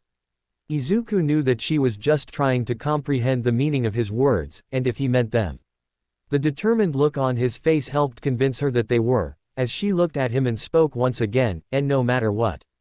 Izuku gently and reassuringly smiled at her, nodding his head slightly, no matter what. It was only then she slowly, and a little shakily, extended her hand out toward his. Her own pinky became extended, and met Izuku's own. They wrapped around each other, securing their promise. After a moment or so, they retracted their hands. Izuku only looked at the girl, patiently waiting for her to gather herself and speak to him about everything. He didn't want to put a lot of pressure on her, she could tell him when she was ready to do so. As he waited, Izuku thought about things again. He thought mostly about his self-proclaimed job of vigilantism, and this girl in front of him. She was a perfect example of why he started doing it, and why he would continue to do so for as long as he could. Seeing this girl in such a state tore his heart in two, and it sort of broke him. Whatever she went through, it wasn't right. Izuku zoned out in thought for only a few moments, and almost didn't notice the fact that Eri had moved her left hand over his right, which was still on her shoulder. He noticed that her grip was pretty tight, and he could only wonder why. Suddenly, he heard her mumble to herself as she looked down at her legs. He barely heard it, but it was a low question to him, "You really are still here?" Izuku was, admittedly, confused. At first he didn't understand what she was talking about, so he asked, "What do you mean?" She looked up at him. "I remember. He hurt you because you protected me. I tried to go back so you wouldn't get hurt, but he hurt you anyway. I saw it." Izuku's eyes then widened at the girl's statement. He hadn't thought much about what happened aside from when he was in the alleyway before, but this new implication just opened his eyes to a lot of new things. He had already determined that what had happened before was too complicated to be some kind of simple vision. No, it was much more than that, he knew it. He felt so much, from the girl herself to the pain of his death, he felt it all. And now this girl says she remembers it as well. This was something new, something different. When Izuku thought more about it, the more he concluded that it had to be a new power. A power that, from what he gathered so far, was able to send them to a specific moment in time. A backward, or a reversal power, perhaps. But, the problem was, he didn't feel any different. If it were him, he was sure he'd notice a change in his body, or how he felt, either internally or visually. He searched himself, focused on his feelings, but he could feel nothing. Then, he had a thought. A thought that made his eyes widen at the possibility and chance of it being the case, and realized much more if it was actually true. He looked at the girl in front of him, a grave look on his face. She looked back at him, noticing the expression and almost replicating it herself. Izuku spoke in a serious, worried, and almost shaking voice, "Eri, please tell me what your quirk is." She tilted her head, a little confused at the idea of a quirk. But once she realized that he was talking about her power, or in her mind, her curse, her expression became more grim. I can make people disappear, she stuttered out hesitantly, averting her gaze to the side once again. Izuku swallowed a little nervously, not out of fear from what she said, but because of the possible implications for his provided. "Tell me how that happens," he started, putting a reassuring hand on his shoulder and fixing his gaze so it was more comforting. "Please explain how you make people disappear." She looked at him nervously, but was calmed by his touch and gaze. She hesitantly started, and trailed off. When I touch people, they can start to shrink a lot until they disappear." Izuku blinked a few times as his mind raced in thought. Quickly, he followed up with another question, "Shrink, how do they shrink?" Eri was starting to feel a little pressured from the rapid questions, which made her uncomfortable, with the actual subject getting to her as well and making her a little upset. Izuku didn't seem to notice, due to his tunnel vision on this topic, and Eri also noticed that too. Eri could see how grave his facial expression looked, and it occupied her mind much more than her own personal thoughts. She initially thought she did something wrong, but then she noticed the concern, the worry, in his eyes. Her thoughts about why he was so concerned about it shifted from it being her fault, to unsurety. But, she pushed that way in determined push to try and answer what he wanted to know, because she only felt it was right to help him, to perhaps try and ease him out of his worries, as he was doing for her. Eri trailed off, trying to gather the right words to say. I glow really bright and I start to feel really tingly. If I touch them or get close enough to people start to shrink.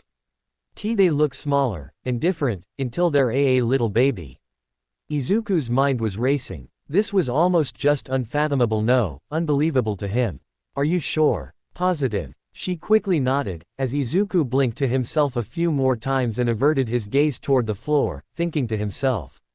He looked back up at her a few seconds after. Do you feel anything right now? Anything weird, or something like your other power?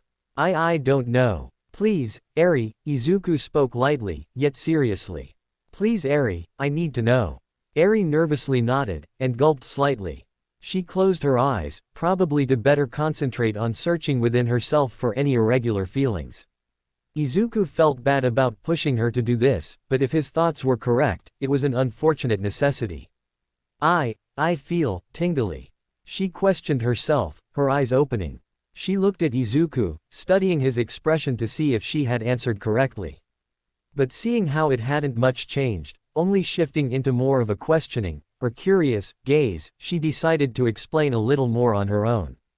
It's small, I feel like I'm holding onto it inside me, but like I'm not, too. It feels like it's trying to run away, but I can't let go of it. After hearing what she said, Izuku's expression shifted to one of understanding. Dear God, he mumbled, still not quite believing it. He didn't know that this was possible until now. It's my curse, isn't it? The girl mumbled, her voice shifting into a sadder one. Izuku looked back up at her with focused eyes, and ones that softened, morphing into caring and apologetic ones. I can't stop when it starts. The only way for it to stop is for him to use his power on me. This is a part of that, isn't it? The only way for it to stop is to take me back, she sniffled, and moved a hand to wipe her eyes. I understand if you want to break our promise and hate me now. Izuku looked at her with caring and apologetic eyes, his expression morphing into one of guilt and sadness at seeing her like this. Izuku only now realized that his reaction to her answers probably gave off the wrong feelings and implications, which in the end caused her to misunderstand him. Immediately, he tried to fix his mistake. No. Eri, It was in the middle of his sentence when a loud bang was heard from the living area of the apartment, followed by a loud crash in another, which both made the girl yelp in both surprise and fear. Izuku quickly jumped up from his kneeling position on the floor and stood in front of Eri to defend her, his stance ready for a fight. Izuku knew that the sounds he just heard were from the front door being blown off of its hinges and hitting something else on the other side of the living area. They had been found. He didn't know how, and he didn't quite know 100% why yet, but they were found. His mind was racing even more now. It was just too full of the new information he gained, and now he's dealing with an attack at his home. In here, boss, a voice spoke from outside of the bedroom door. Izuku glared at the door, focusing himself at the task at hand, defending the girl at all costs. There wasn't any time to dwell on the other stuff, right now he has a bigger priority. Only around a moment after those words were said, did the bedroom door explode on itself from seemingly thin air. The loudness of the door being destroyed made Eri cower and cover her ears, while Izuku quickly activated static and rushed forward. In the doorway ahead of him wasn't the same man that he had met in the alleyway, but a different individual wearing a full white jacket, hood up, and wearing a similar plague mask as the other guy did. Izuku figured they were in the same group. The man was one of the closest to the door and in Izuku's direct line of sight. In his rushed mind, he failed to see anyone else close to the doorway, so he readied his fist, drew it back, and using what little momentum he was able to build thrusted his fist forward and hit the man as static released its hold. The man went foot backward and collided with the wall behind him, hard. Izuku fumbled out of the doorway, a bit stunned after his punch on the man, but recovered quite fast and readied himself to attack the next person he saw. Unfortunately for Izuku, he would not be able to do so. Before he could do anything else, he was grabbed by the back of the neck and quickly slammed into the wall next to his door. The hand that had grabbed him switched to pinning him to the wall by the throat, effectively choking him. Izuku's vision was soon able to focus again after being rapidly thrown, and found that the one pinning him to the wall was the same man he had hit in the alleyway, Overhaul, as Eri had called him. Izuku could see the sharpness of his glare, how utterly pissed this guy was. A child playing dress up. The man mocked, squeezing just a little harder on Izuku's throat. You have some nerve playing hero, boy.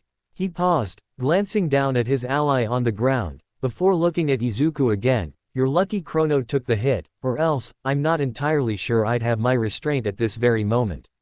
Izuku only just noticed how the man had developed some weird bumps on his skin. He could tell that the man was actively trying to ignore them. Izuku could also feel his snarl from behind the mask, as the tight grip around his neck didn't cease. He was powerless. Here. She's in here, boss. A goon seemed to yell from inside of Izuku's room. Izuku must have him enter, either because of being thrown into the wall or because he was just too focused on the man in front of him. Good work, Bloodhound, Overhaul complimented, his voice slightly easing, glancing a little to the side as the man walked out of Izuku's room holding Eri. Upon the small glances Izuku could make toward the new man, he had the face of a dog, and Eri was all but compliant. You'll be well compensated for your work today. Thank you, Overhaul, he said professionally, and with a slight bow, backing away a little bit as Overhaul adjusted his gaze back onto Izuku. Make her watch, he stated sharply, glaring even harder at Izuku, who could only meaninglessly struggle against the man's anger-infused grip. Bloodhound did as his boss requested, forcefully turning Eri's face to look at the scene before them. Her eyes were sad, guilt-ridden. Make her see what happens to those she attempts to flee with. Overhaul raised his right hand up. Only now did Izuku realize that the gloves he wore in the alleyway were gone, as the man touched his arm with his hand. Izuku felt something inside of him, something which he dreaded. Show her that no matter what, Izuku barely registered the feeling when it happened. 1 minute, he could feel the touch of the man's hand on his arm. The next, it was just gone. Only when Izuku saw the spray of red cross his vision did he truly understand what had happened. She'll always be a curse. It took a few extra moments for it to register, but Izuku soon felt the immense pain. Overhaul knew what was about to come, and loosened the grip he had on his throat and let Izuku fall to the floor. And so, as the intense pain of his arm exploding overloaded his mind, Izuku screamed. It was a blood-curdling scream, one that would forever haunt Eri, and himself. He never knew that he could sound like that, and he never wanted to know, either. Izuku wailed in pure agony on the floors, his eyes starting to tear and throat becoming scratched, as Eri was forced to watch. He didn't even want to look at her expression, because if he did he'd just break even more. The man kicked up around Izuku's chest area, flipping him back so he flew against the wall. Izuku was barely able to see in front of him, his vision unfocused and blurry, but he was able to easily make out the color of his own blood sprayed across the room, and on the man's clothing. Overhaul had noticed that the intensity of the screams Izuku were producing was starting to die down. He crouched down to get down to Izuku's level, so he was easier to reach. I always dislike the messy aspect of this part, he spoke quite ominously, putting his left hand on Izuku's other arm. However, I'm quite willing to go for a round 2 this time around. Izuku's pained screams once again filled the area. Perhaps they could even be heard for miles, they were so loud. His blood sprayed from his other exploded arm, painting the walls in an extra layer of red. Izuku collapsed his head forward, toward his legs. His arms his open wounds of where his arms should be hurt like hell. Or, no, maybe it didn't hurt. It felt too much to be any simple pain. He didn't know what to feel, he didn't know what to think, as his head became lighter and lighter. I'm sure you would die from blood loss in a few moments, the man spoke again, however, Izuku barely even heard him. His hearing was fading, only a faint ringing being ever present. His mind kept feeling more and more blank, as the man grabbed him by his shoulder and pushed him against the wall. Izuku could barely feel the press of a hand against his middle chest area over the unyielding pain he was experiencing. Izuku, gritting his teeth, bearing the pain as much as he could, looked over to Eri. He could only clearly see her outline, unable to see her expression, whatever it may be. But, he had to make good on his promise. No, matter what, his mumbling started, fast, deep, shaky breaths being taken in between words. I will save. However, I'm sure this is better for the both of us. You. That was when Izuku had lost feeling for everything under his neck. His vision was blanked in a red haze, as his head seemed to act like a sports ball, and bounce on its own on the floor. His kind quickly started to drift off, his detached head only able to stare ahead at the two spectators ahead. Some people say that when you get beheaded, you remain conscious and alive for very short moments after. Izuku had read about that once. It turns out, they were right, and as Izuku's consciousness started to permanently drift away, he spent his last thoughts thinking about his mom, and the girl. Izuku suddenly had the urge to open his eyes once more. When he did, he found himself right back in the alleyway this whole situation had started from. The feelings of, well, everything coming back to him was incredibly disorienting. He was caught off guard, suddenly being able to feel and move his arms again like nothing had happened. His mind was put into a state of confusion for a moment, before it was brought into focus by the slight feelings he got on his legs. The girl was gripping onto him tightly. She was shaking, and her face was buried into him, so he was unable to see her expression, but he knew that she was crying. From his questioning before, he had a very, very good idea as to what was happening. He still couldn't believe it, honestly. What were the odds that someone else had the same type of power as him? The odds were, actually, very low. Undeniably inconsiderable, basically. But, Izuku knew that it was the case, just from the experience and from what the girl described to him. Over the time Izuku has had his powers, he took the time to consider the possibilities of his own and what he had yet to discover. Logically thinking, he sectioned off the possible time powers he could have into 4 branches: acceleration, slowing, stopping and reversal. There were no excess categories, only outlier powers that utilized one or more of the branches, like Clock did. Izuku himself was in possession of powers listed under 2 separate branches. Static lay in the branch that stopped time, and precognition lay in the branch that accelerated time. While precognition wasn't a direct form of time acceleration, it lay in the branch because of its foresight into the future. From what Izuku was able to think of, it seemed that the girl was able to reverse time. This wasn't just limited to one measly aspect, either, and if there were more branches of time powers bottled up in there he wasn't entirely sure yet. But, he was able to get a good grasp on what abilities he does know she has. From what she described to him, her main ability, and the one that seems to cause most of the problems she has, is like a complete rewind of a person's physical form. It seems like she's able to reverse time on a person to make them younger, all the way to the extent of non-existence. It was incredibly powerful, and dangerous. The more Izuku thought about it, the more he realized that this whole conflict may be more connected than he first thought. This overhaul guy, and his following clan, or whatever he was, wanted the girl for some reason, and at first glance you wouldn't be able to see what's so special about her. But, with some logical thinking, Izuku figured out that they wanted her because of her power, not only because it was dangerous but because it was useful. The power to reverse time was something Izuku had pondered over many, many times. He had tried to use it in practice, but hadn't been able to figure out how to use it yet. But, the point was that it could be harnessed and used for a lot of things. Healing, for example, would count. But there were other things too that Izuku considered, like an easy way to kill an infinite life through constant digging. He had a feeling that these guys were trying to harness this power for something, but what, he didn't exactly know yet. As for the relatively unknown ability that centered around what was happening to the two of them now, Izuku also had an idea of what was happening with that. Considering that she had a primary ability, which seemed to be quite active, it wasn't too much of a stretch to consider that this power was from the same branch. The ability to loop time is what Izuku was calling it in his head. It seemed to be activated for 2 people, the user of the power and the one used on. A power that sent both the user and the person back in time to a specific point in time. Izuku looked at the girl that held him tightly, and presumed that specific point in time was when Eri had first touched him. And if Izuku's mental theory was correct, the only way for it to activate is through a trigger, this one being his ultimate demise. Whether or not the power would activate and send them back if Eri died instead, he wasn't entirely sure, but he really didn't want to find out, either. I'm sorry for my daughter. She can be clumsy at times. The man spoke from the darkness of the hallway once more. It seemed Izuku's time for thinking was over.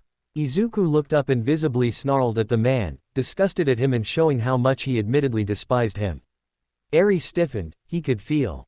Don't come, please, she spoke suddenly, surprising Izuku and making off his guard.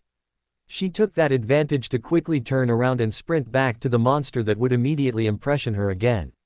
As the man stepped out into the light, he was also visibly surprised at how the young girl suddenly turned tails and latched into his hand. The surprise faded after a mere moment and was replaced by a quick understanding and acceptance. It seems that this situation has resolved itself. My daughter just happened to get lost, and now that we have reunited I will be on my way. Thank you for finding her hero, he repeated with a small, mock bow of gratitude. He then started turning away, proceeding to go down the same alley he came. Izuku looked like a lost puppy. He was just unsure as to what he should do. At first he had been ready to jump to action and defend the girl with his life, but now he was thinking more about what he should do. Eri had gone back for a reason, and a reason he honestly understood. She didn't want to have to see him die again. She didn't want to see him suffer more. It would scar them both, and he too didn't want her to go through that. Even though he wanted to jump right at them, attack the insufferable man and take Eri back, upon reconsideration it didn't seem like the best idea. Izuku shook his head, taking himself out of his thoughts. He didn't have time to endlessly ponder. He exited his alley and emerged on the outside sidewalk, rapidly scanning the buildings close, and finding a fire escape on the one to his right. It was a small apartment building that went a bit of a ways up. Using some of the parkour skills he learned over his time being clockwork, he was able to grab the ladder and pull it down. It made a loud clang with the ground, before it firmly planted itself onto it. Izuku quickly climbed up the ladder, hoisting himself up onto the platform and proceeding to sprint up the stairs. At a certain point, he stopped going up. The next building over, the one that acted as the building on his left while in the alleyway was only as tall as his current height, and so were the rest of the buildings nearby. If he kept going up, he'd be too high and wouldn't be able to traverse the rooftops. So, Izuku went back as far as he could. He prepared himself for a few seconds, like taking rapid puffs of air to psych himself up, before running forward. He used his right foot to propel himself up, clearing the platform's guardrail and making the jump across to the building over. He landed on his feet, slightly skidding to a stop. He moved toward the edge of the building, where the end of the alleyway would be, and planted his foot on the edge. He looked out into the distance, trying to decide where to go. To him, this was the best decision he could make. He had already explored two definite avenues. One of them took him down a path where he wasn't able to activate static in time, thus resulting in his death. The second, while he was able to activate static in time, knock out the guy and escape, they were tracked down and he was once again ultimately killed.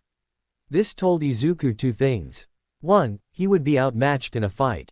The display of Overhaul's quirk made that all too clear.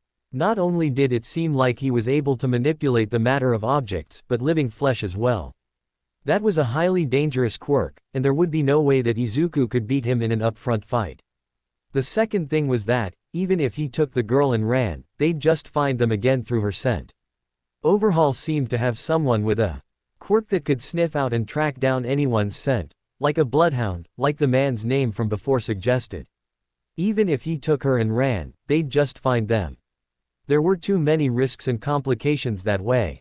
He would have to go about this differently. He'd need to, instead of going for a straight-on assault on this one guy, be selective about his approach. He needed to take them out on their own turf, whether he liked it or not, so he could deal with the most troublesome people. And, if there was any possibility of giving her to the police before, he definitely couldn't ding-dong ditch them now. He wasn't going to risk anything with her, he never was, especially now. Her powers were too big to let go. Plus, with how Overhaul's quirk seemed to work and operate, nothing was stopping him from just taking her back by force. Or, he could pass as the girl's father or guardian and do it that way. But even so, he made a promise to her. He wouldn't leave her alone, no matter what. Sure, he could leave now, bide his time and come back another day, but he didn't want to leave her in their hands for merely another minute. He would save her, he'd keep her safe, and he had no plans to break that promise now or even decades into the future.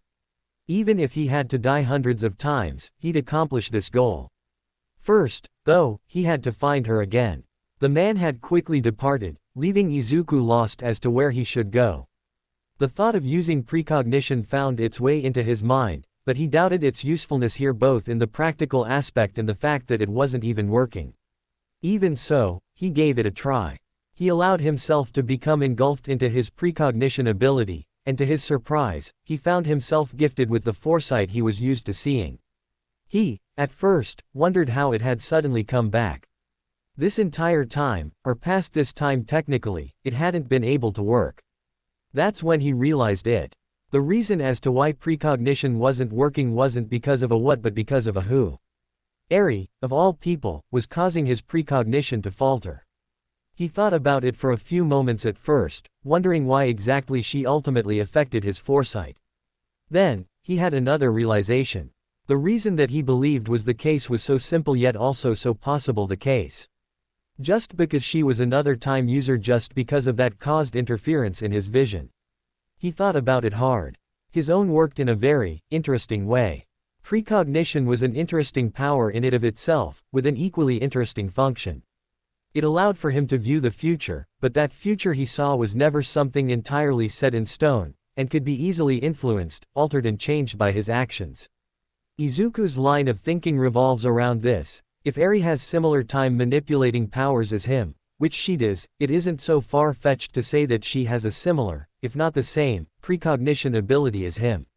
If she did, then that would mean that the future around her is constantly changing and altering by her very presence, even if she didn't realize it or hasn't even found the ability yet, and that would logically create interference in his precognition.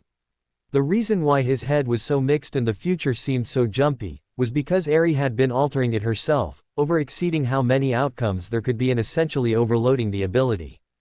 It made sense. He would stick with that logic being the case, unless something came up to disprove it, which he doubted. It was an annoying mechanic to the power that would surely prove to be a pain later, but for now he could use it to his advantage. He started to move, using precognition simultaneously. He was essentially canning area after area. When one direction proved to be fruitless, he changed it in favor of another. He extended his foresight limitedly, only seeing so far into the future, and carefully chose his paths. This went on for a good little while. Izuku kept searching area after area, using precognition as a locator, or scanner, to hopefully get interference again. When he did, he knew he found her. He swore he was searching for a long time before his head started to feel jumbly. Unknown images of the future shifted and jumped into his mind. For the few seconds he had precognition remain active, causing his head to pound a little bit. However, once he deactivated the ability, he was relatively fine and the pain eased. But ultimately he was led to a building, a pretty big one at that, and it wasn't too far from the alley they'd been in before. Izuku was able to get a good look at it from an adjacent building, one that he had annoyingly almost tripped on a shoe on while jumping over to it. The building that belonged to the gang seemed like it was an entire compound, or complex. Izuku knew there was more to it than met the eye. Izuku kept switching precognition on and off in a sense, so he wasn't getting too affected by the head pain but also still able to see if Eri was still there. Her radius was small, likely because of her limited and forcefully directed movement, and found that she was still moving, but he didn't know where exactly. All of the above areas of the complex were cleared, which meant there must be some kind of underground system too. Izuku rolled his eyes. Typical for a crime boss to have that, he guessed. Izuku, before doing anything, went over the plan he had in his head. Firstly, take out this bloodhound guy so that they cannot be located again. Whether Izuku had to cut off the man's snout, or kill him if he had to, he would. Then, locate the girl's room, rescue her, and leave. Well, he supposed that the only way he was going to make any progress in action would be to actually raid the place. So, he made his move. Izuku maneuvered his way down the building before approaching the outer wall of the compound.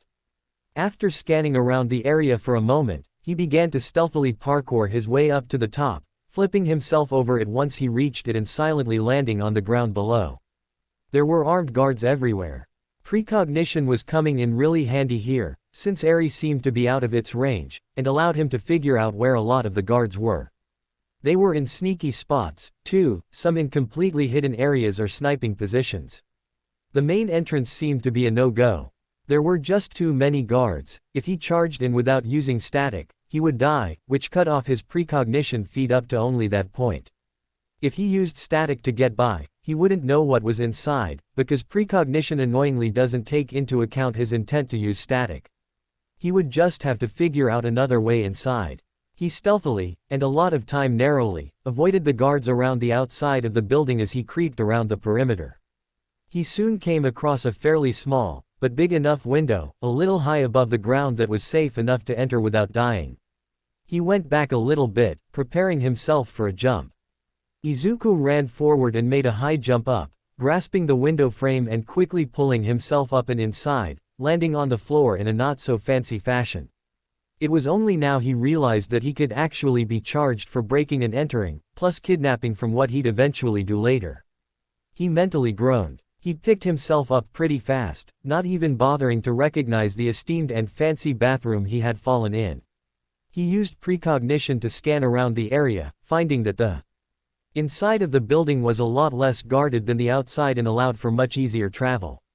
However, unfortunately, it seemed as though this bloodhound guy was nowhere on the surface, meaning he was underground as well. And so he started searching the building as indiscriminately as possible, desperately searching for the hidden passageway down. It was grueling, Izuku would admit, but in the end it would be worth it. He had to keep his promise. It was when he stepped out into a more open hallway, did he notice a small object in the corner. It was a camera he had completely missed during his precognition sweep. Izuku quickly realized that he had not only likely missed more of them outside, but since his precognition was being used in short range, and since it hadn't picked up any activated alarms, it was likely emitting a silent alarm to the security room. Izuku cursed himself in his mind for being too careless and rushed in his actions to where he missed something so obvious. He even realize that he was subconsciously backing up until he bumped into an object and heard something shatter behind him. In panic, he turned around to see that a vase had fallen and shattered on the floor. Precognition wasn't really showing him the best images right then. What was that? I don't know, it sounded like something fell. Are there any patrols over there right now? I don't think so, stay on guard. As Izuku looked up, he saw a switch. Precognition gifted him with the knowledge that this was what he had been looking for, and thus he didn't hesitate to activate it. Then opened up a hidden passageway that led to the underground tunnels of the complex. By the time the guards showed up, the entrance was sealed and Izuku was gone. Izuku carefully tried to navigate the labyrinth of tunnels. Precognition was able to locate Eri in a room further down, but to get there, that was the hard part. Unluckily, Izuku even through shortening the range of precognition, he started to get interference again from down the direction he wished to go. He would be on his own once again, unfortunately. As he was making his way closer to his desired location, he came across a mandatory room he had to walk through that was quite large in size. It was like a training area, almost, or something like that. He didn't get to examine it much, because only a few moments after entering he saw a rather large, muscular man charging at him, wearing a mask that looked like it resembled a killer whale. He had some kind of gauntlets around his fists and forearm, presumably for the kind of attacks Izuku foresaw this guy capable of performing. Chronostasis gave us the authorization to kill you on the spot. You better be a challenge, because I'm not holding back. Izuku waited long enough for him to get closer, before activating static and hightailing it out of there. Izuku let the ability run out on its own, where he had already fled into a neighboring hallway and out of the guy's sight. Izuku didn't even get a chance to recover before something sliced his leg. Izuku tried to let out a hiss of pain, but found himself to be moving at a snail's pace. His hiss came out, but it came out immensely delayed from when it should have. That's when he noticed that he himself was moving at a slowed pace, with his sense of perception remaining the same, all whilst his body glowed in a very faint blue, or perhaps more of a cyan. The pain he felt seemed normal, too, it was just his movements that were slowed down to a fraction of their normal speed. An interesting intruder you are, a voice spoke from behind him. Izuku tried to turn to face the speaker, but the delay on it was too great, and by the time his head reached halfway the speaker had already started to pass by him. "I've seen you on the news. The rather recent vigilante, Clockwork, known for your rather good timing and how many people you saved." He stopped in front of him, allowing Izuku to examine him fully. A man wearing a full white cloak, or hood, the same one he punched in the last loop. "I must say I'm quite impressed at how far you've come. However, I'm afraid that your luck has run out."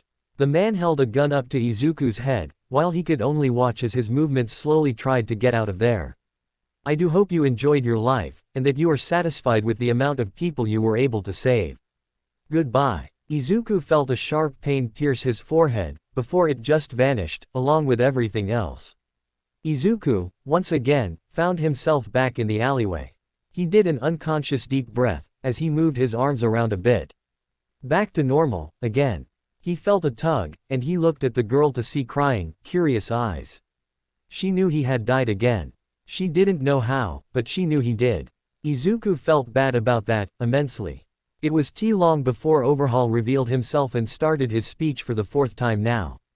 Izuku couldn't help but drown it out, as the girl ran back to him to prevent Izuku from getting hurt again, and the two walked away, just like the last loop. Izuku knew she would go back to the man, and that no matter what she would continue to do so. Izuku, while he loathed the idea of her going back to him each time, had to accept it, for it was the only suitable option he could take to successfully rescue her. As the two continued to walk away, Izuku proceeded on the same path as last time, up the fire escape and across the buildings, except this time he knew where he was going and saved time getting there. Though, as he moved, he thought about the last loop. Something had happened that wasn't supposed to happen, clearly. Izuku reached the same building as before, hiddenly camping out on top of it and wait for the right time to move in. As he waited, he continued to ponder the last loop. It wasn't in any way as he had expected, and even though Eri was locked in a room further down the tunnels, precognition caught an interference, which it shouldn't have unless. No, it couldn't be right. The chances of two other time manipulators being found today were so slim that Izuku wanted to just toss the idea out the window. But, the evidence was there, and Izuku really didn't like it one bit. That guy, who Izuku remembered Overhaul called chronostasis in one of the loops, was also a time manipulator. It was just the first suggestion, but given what Izuku had experienced, it wasn't far-fetched to say that this one had the focused ability to slow time. Izuku sighed, then groaned. This was all becoming a bigger mess as it went, and he didn't like it. Izuku quickly determined that he would have to make sure he takes chronostasis out, either making sure he's killed or arrested, or something. As Izuku already reasoned, the ability to manipulate time was incredibly powerful and dangerous, and someone like this using it for deeds like this was something that couldn't be so easily passed by. Izuku shook his head and refocused on the mission at hand. He had a promise to keep and a girl to save, after all.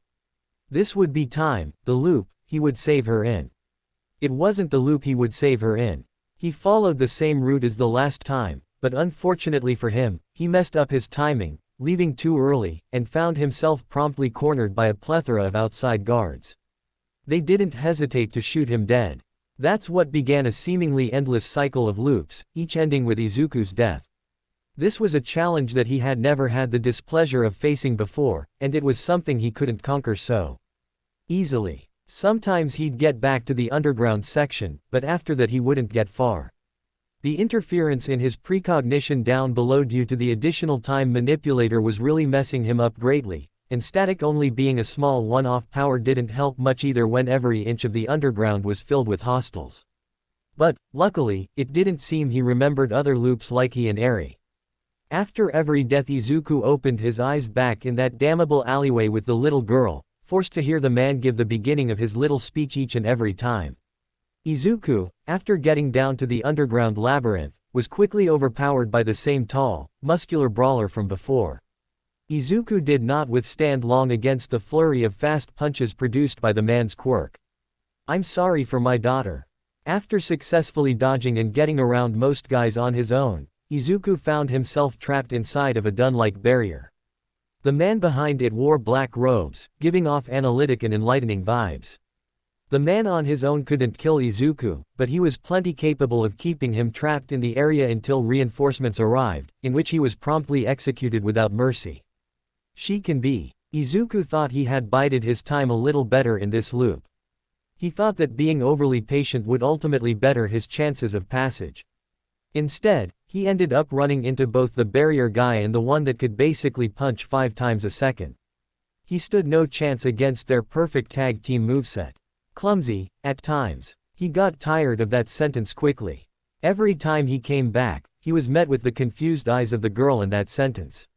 He was starting to think that the girl's mind was now believing that it was all in her head, that she was going crazy, maybe.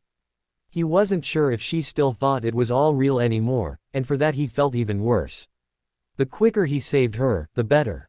It was within the first 10 or so runs he realized that triggering the silent alarm was unavoidable. In order for Izuku to enter the compound, the camera positioned above the base was unavoidable, with the camera control system being in the control room underground. He was forced to alert them to his presence each and every time. The foes he encountered were fairly limited, but that didn't make them any less dangerous. It seemed that only certain members of this group were occupying the labyrinth, or at least this portion of it. Izuku assumed that there were more than likely the core members of Overhaul's group. Despite the many times Izuku tried to learn patrol routes, or something along the lines of what directions they'd take, he always found the information he received to be unreliable. They always changed, and sometimes he'd find a different guy occupying an area someone else did a loop beforehand. One time a man with a top hat and black cover had surprised him, shooting him in the leg. It seemed that the man had a quirk that could make people yell the truth, and once Izuku confessed what he was there for, the man killed him with an easy bullet to the head. The feeling of death was something Izuku, despite having been through it many different times and in varying ways, could never get used to. The feeling was so intoxicating in so many ways, so painful and mind-shattering that he could never fully wrap his head around it, even for deaths that seemed to repeat. Izuku's run-ins with Overhaul himself were limited, thankfully. Out of the many deaths he was forced to experience, only a few came from him, but each death from the man was one that made Izuku feel a literal sense of hell. Luckily, Eri wasn't there to witness it. At least she didn't have to suffer, too. Hell, even on some runs he ended up dying in the stupidest of ways. He supposed he started to suffer from repeating the same things too many times, because he started to mess up on simple things. Like, a couple of times he ended up slipping and falling off of the buildings he'd traversed many times before, which resulted in his neck being snapped or something else that would end in his death. He would mess up timing he'd perfected doing in countless other loops, particularly revolving around the guards, which would end with him getting mercilessly pelted with an onslaught of bullets. Perhaps it was some kind of repeat fatigue, where his mind went into autopilot too much and started jumping over certain necessary calculations. And even after so many runs, he had yet to find Bloodhound anywhere. Izuku, so close yet so far, found that his leg had once again been sliced by something, which resulted in his movements, or time, being slowed and the faint blue cyan glowing around him again. He had found that chronostasis uniquely had his power operate through his hair and could slow people down through contact with it. I just say, I am impressed that you have made it this far, he spoke. From the times Izuku had been caught by this guy, his speeches remained relatively the same. Vigilante clockwork, I presume. Well, no matter. The tip of the nozzle on the gun made contact with Izuku's forehead. Your fate has been sealed. I hope you are satisfied with the amount of lives you were able to save. Farewell. Vague, transparent images started to occupy Izuku's mind. They were smoky, transparent, cut and hard to see and follow. Laughter echoed through the black abyss, through only a faint window were the images present. A man, dressed in clothes that seemed to be unrecognizable and foreign. They couldn't be described. He was the source of the laughter. As he slowly walked closer, a glowing green light around his right fist dimming as he moved. Ouch. That looked like it hurt. As he let out a series of additional, smaller chuckles, Izuku could be seen lying on his back in a pile of debris of some kind. Green lighting seemed to trickle around him, before seemingly going into his body. He started to try and stand, but struggled to do so, his teeth gritting as he worked his way to his feet. Ahead of him, the guy stopped walking, stopping to talk again. My most signature temporal energy hit, the It has quite the kick to it. I am surprised that your fool of a father never warned you about it. He let out an amused chuckle at that comment. I am sure you can guess what it does. Izuku opened his eyes back in the alleyway with more of a gasp, followed by a multitude of other deep breaths and sweat than he did other times. He quickly shook his head to regain his senses and let the same routine play out as it did before. As he progressed through the loop this time, he pondered on many different things. The vision he had just experienced, being one of them. Izuku himself had next to no idea as to what the hell just happened. He didn't know what he just saw, or what he should be making of it. Was it trying to tell him something? Was it a warning? A message? He didn't know. He thought about the ability itself for a bit as he traversed the rooftops, being careful not to slip as he had done in other failed loops. It did not seem like something out of his precognition. It seemed to operate differently and with a different type of concept or vision, instead of the type of foresight he was used to seeing. It was like a different kind of vision entirely. He shifted his thoughts into the contents of said vision, opting to deal with the specific workings of the vision itself at a later time when this particular situation was no longer an issue. Izuku noted some interesting details in that vision, and it wasn't just his curious Yuri revolving around himself as well as the person he was fighting, or why he was even fighting the person in the first place, even though he was definitely interested in that. It was all worrying to say the least. No, what Izuku kept in mind were more offhand details.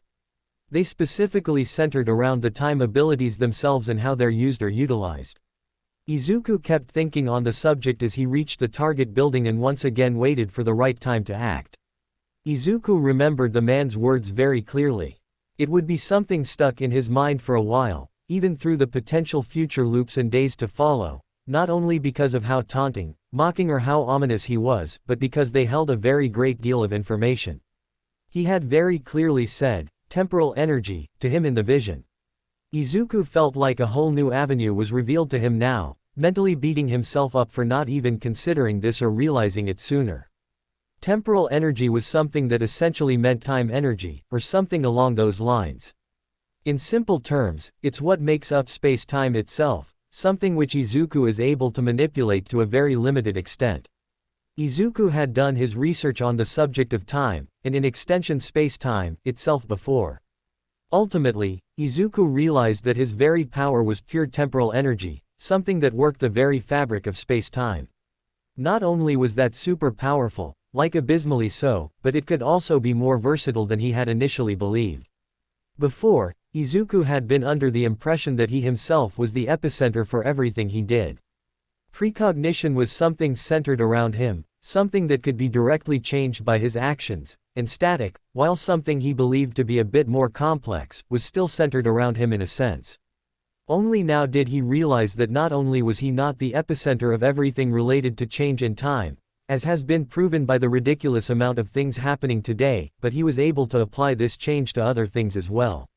This was not only proven from the vision he had seen, in which Izuku clearly remembered the man's fist glowing green with effects of it transferred onto himself, something he'd definitely need to think about later, but also proven from the events he's been through today through both the looping, which was an ability crossed between both himself and Eri, as well as what Eri told him regarding her main reversal-type power. That aside, Izuku now believed that he could better utilize his static ability into something else. If what he was truly using was temporal energy, which it was, then it was an energy that could be manipulated through himself and used in different, creative ways, similarly to how many different energy-quirked heroes used theirs. Izuku supposed that there was only one way to find out if his thoughts were on the spot or not. He closed his eyes and started to focus deeply on the power within himself, mainly static, as it was his most familiar power. He sensed the feeling of it, resonating with it, attempting to draw it out and let it flow through his body. It felt heavy, almost, as if it were a weight he was struggling to pick up. It felt like he actually did have to pick it up in order to have it flow, his body feeling a little heavier or winded as he focused on it. He struggled with it, but was mainly able to split the energy through his arms, letting it stream from his core to his hands. When he felt the energy reach his hands, he opened his eyes and widened them in pure amazement. His hands were glowing red, signifying the use of the stopping time branch. Electric, lightning-like effects. also danced around his hand that seemed to be a lighter shade of red compared to the thin layer of a deeper, darker shade of red around his hands. Izuku was amazed by this new discovery. He kept the energy residing in his hand to mesmerizingly look at, but quickly realized that he should probably test the capabilities of this new discovery while he still had the time to do so. He promptly looked around for something to test it on, finding the very same shoe that he had almost tripped on in one of his earlier runs. He hurriedly went over to it, bending down to pick it up with his right hand. When he touched it, the shoe in its entirety started to glow red, minus the lightning-like effects, and froze in time. He tried to move it up onto a higher area, and successfully accomplished it, meaning that even while frozen in time the object's space could be moved. Izuku tried to squeeze it, while he held it, but it did not budge, meaning that like static it cannot be damaged while frozen. Izuku quickly let go of it, only to find that the shoe had not resumed in time and confined to flow the same color as his hands. Izuku mused that this and static were different in this regard, since static allowed things to move under the conditions that he wanted them to and that he was touching them, while this one seemed to ignore that altogether and issue a perma-freeze to anything it applied to.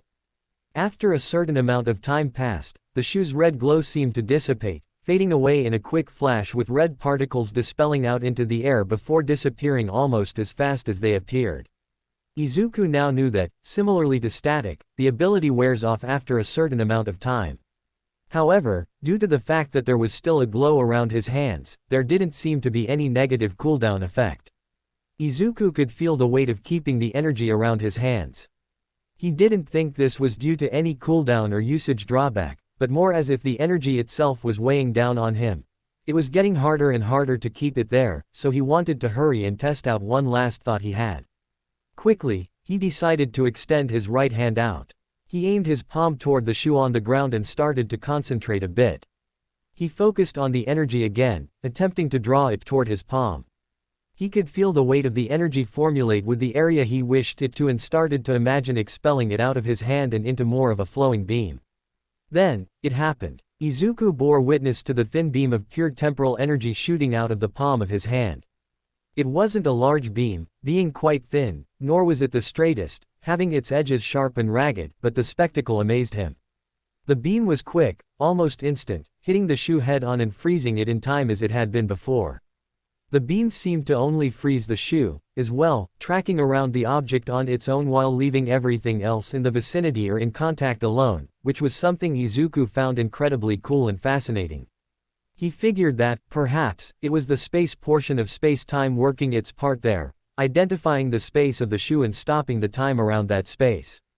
Surprisingly, even after expelling energy out of his hand like that, it didn't feel any lighter, and so Izuku was forced to let the energy flow back to his core lest he suffer greater fatigue by keeping it there.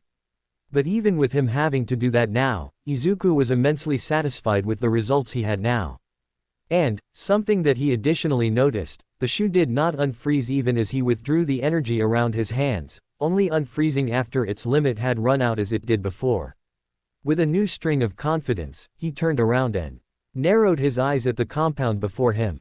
This was going to be the run he saved her in. He was done messing around, he would save her even if he had to use some extreme methods. And so Izuku continued the run as he normally did. The same movements, patterns, and even actions all the way up to when he entered the underground section. That was when he became more focused, intense even. If one had simply been a spectator in this, they would be immensely surprised at how Izuku simply strolled through the corridors without much worry. The expression on his face was focused, concentrated and ready for whatever may intercept him. The first enemy he encountered was the muscular brawler, who almost immediately charged at him with readied fists. Izuku quickly drew the energy back to his hands, making them once again emit the red glow accompanied by the lightning-like effects, before extending his palm out toward the man and letting the energy shoot out of him. The beam once again moved fast and struck the man right in the chest, covering him entirely in a red glow and halting all movements. The man had jumped into the air so he could pummel him more effectively, so the beam had frozen him in midair. Izuku merely passed by him, not even bothering to reach the man, keeping the energy within his hands as he continued to move through the maze of corridors.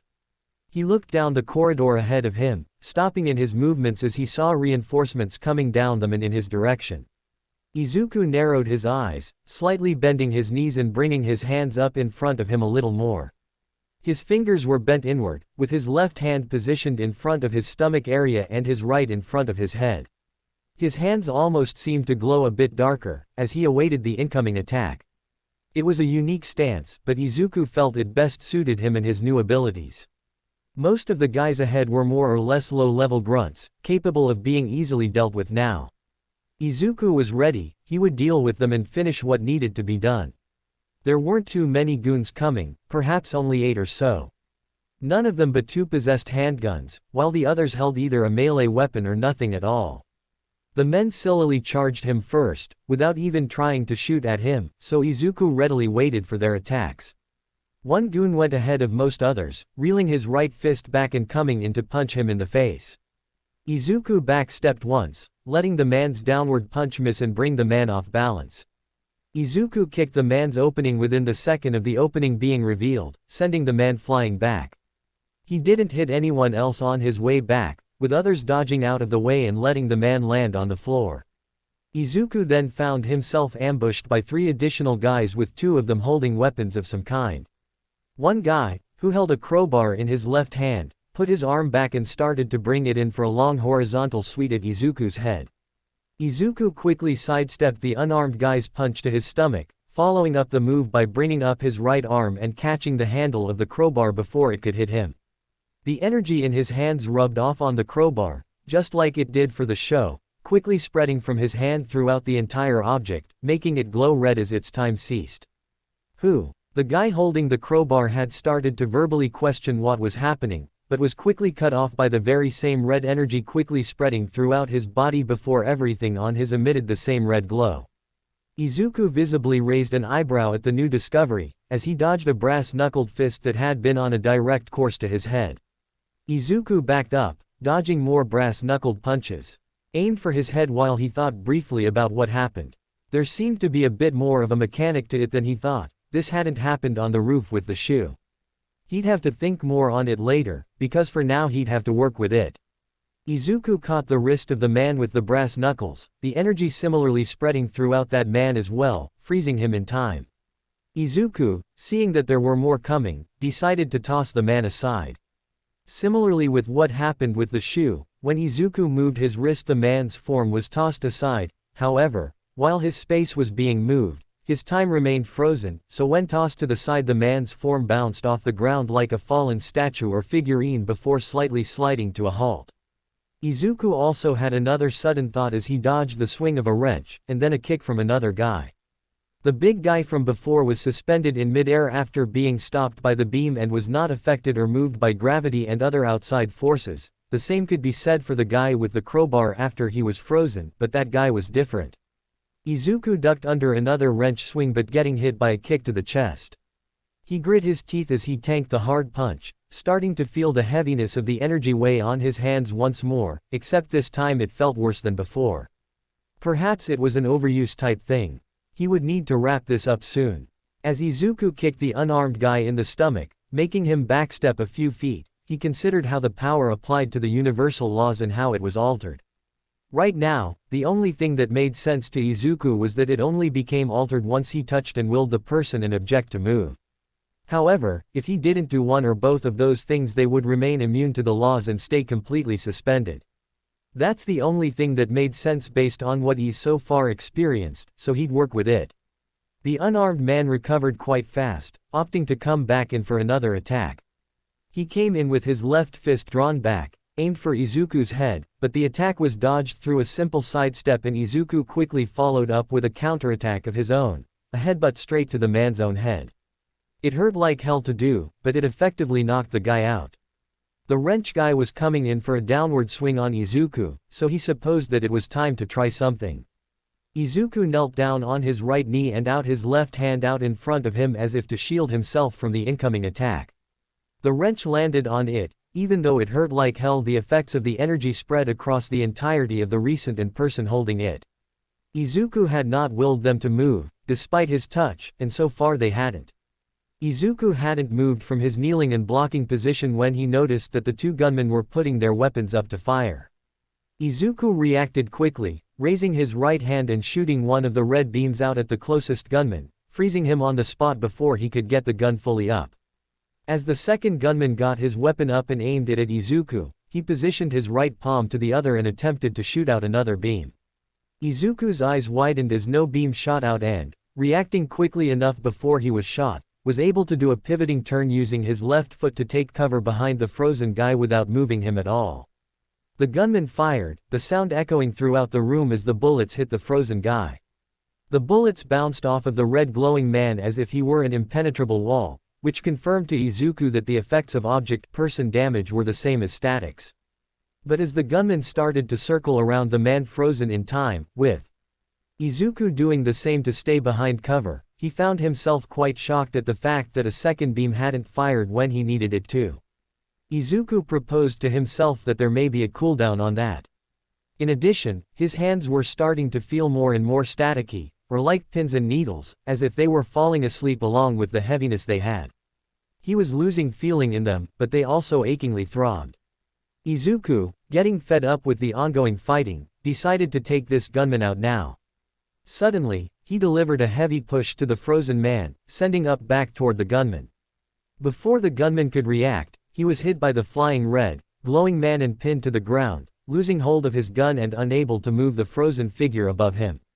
It seemed that only Izuku could will them to move in that state, as well.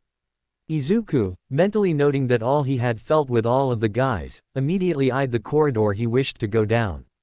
But, before he could get far, he found something get caught around his right leg from behind, pulling behind him. Izuku fell onto his stomach, barely able to use his forearms to break his fall. He quickly saw feet get next to him on his right, so he looked up in a hurry to see that the crowbar guy raising his crowbar above his head. He had unfrozen and was about to end Izuku by smashing his head in.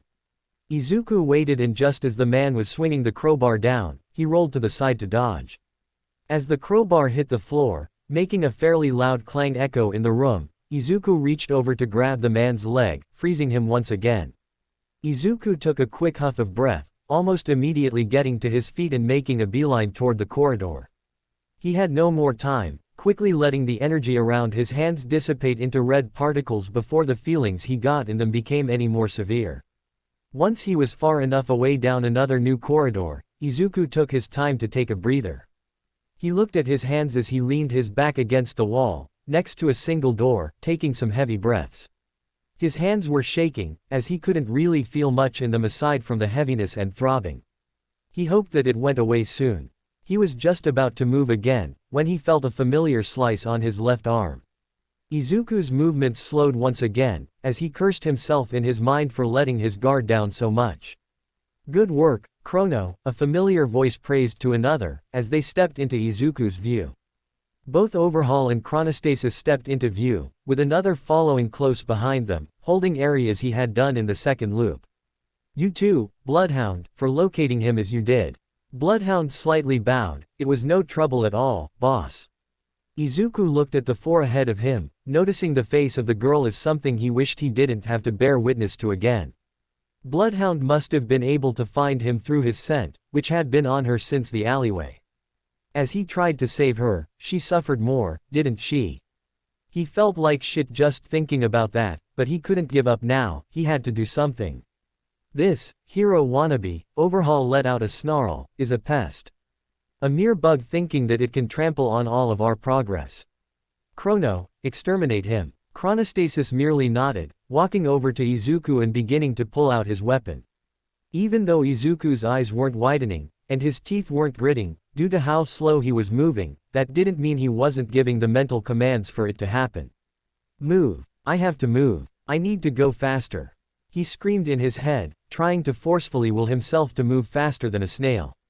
He tried to push his body past its limited speed. He was willing to do whatever it took to make sure this girl didn't have to suffer again.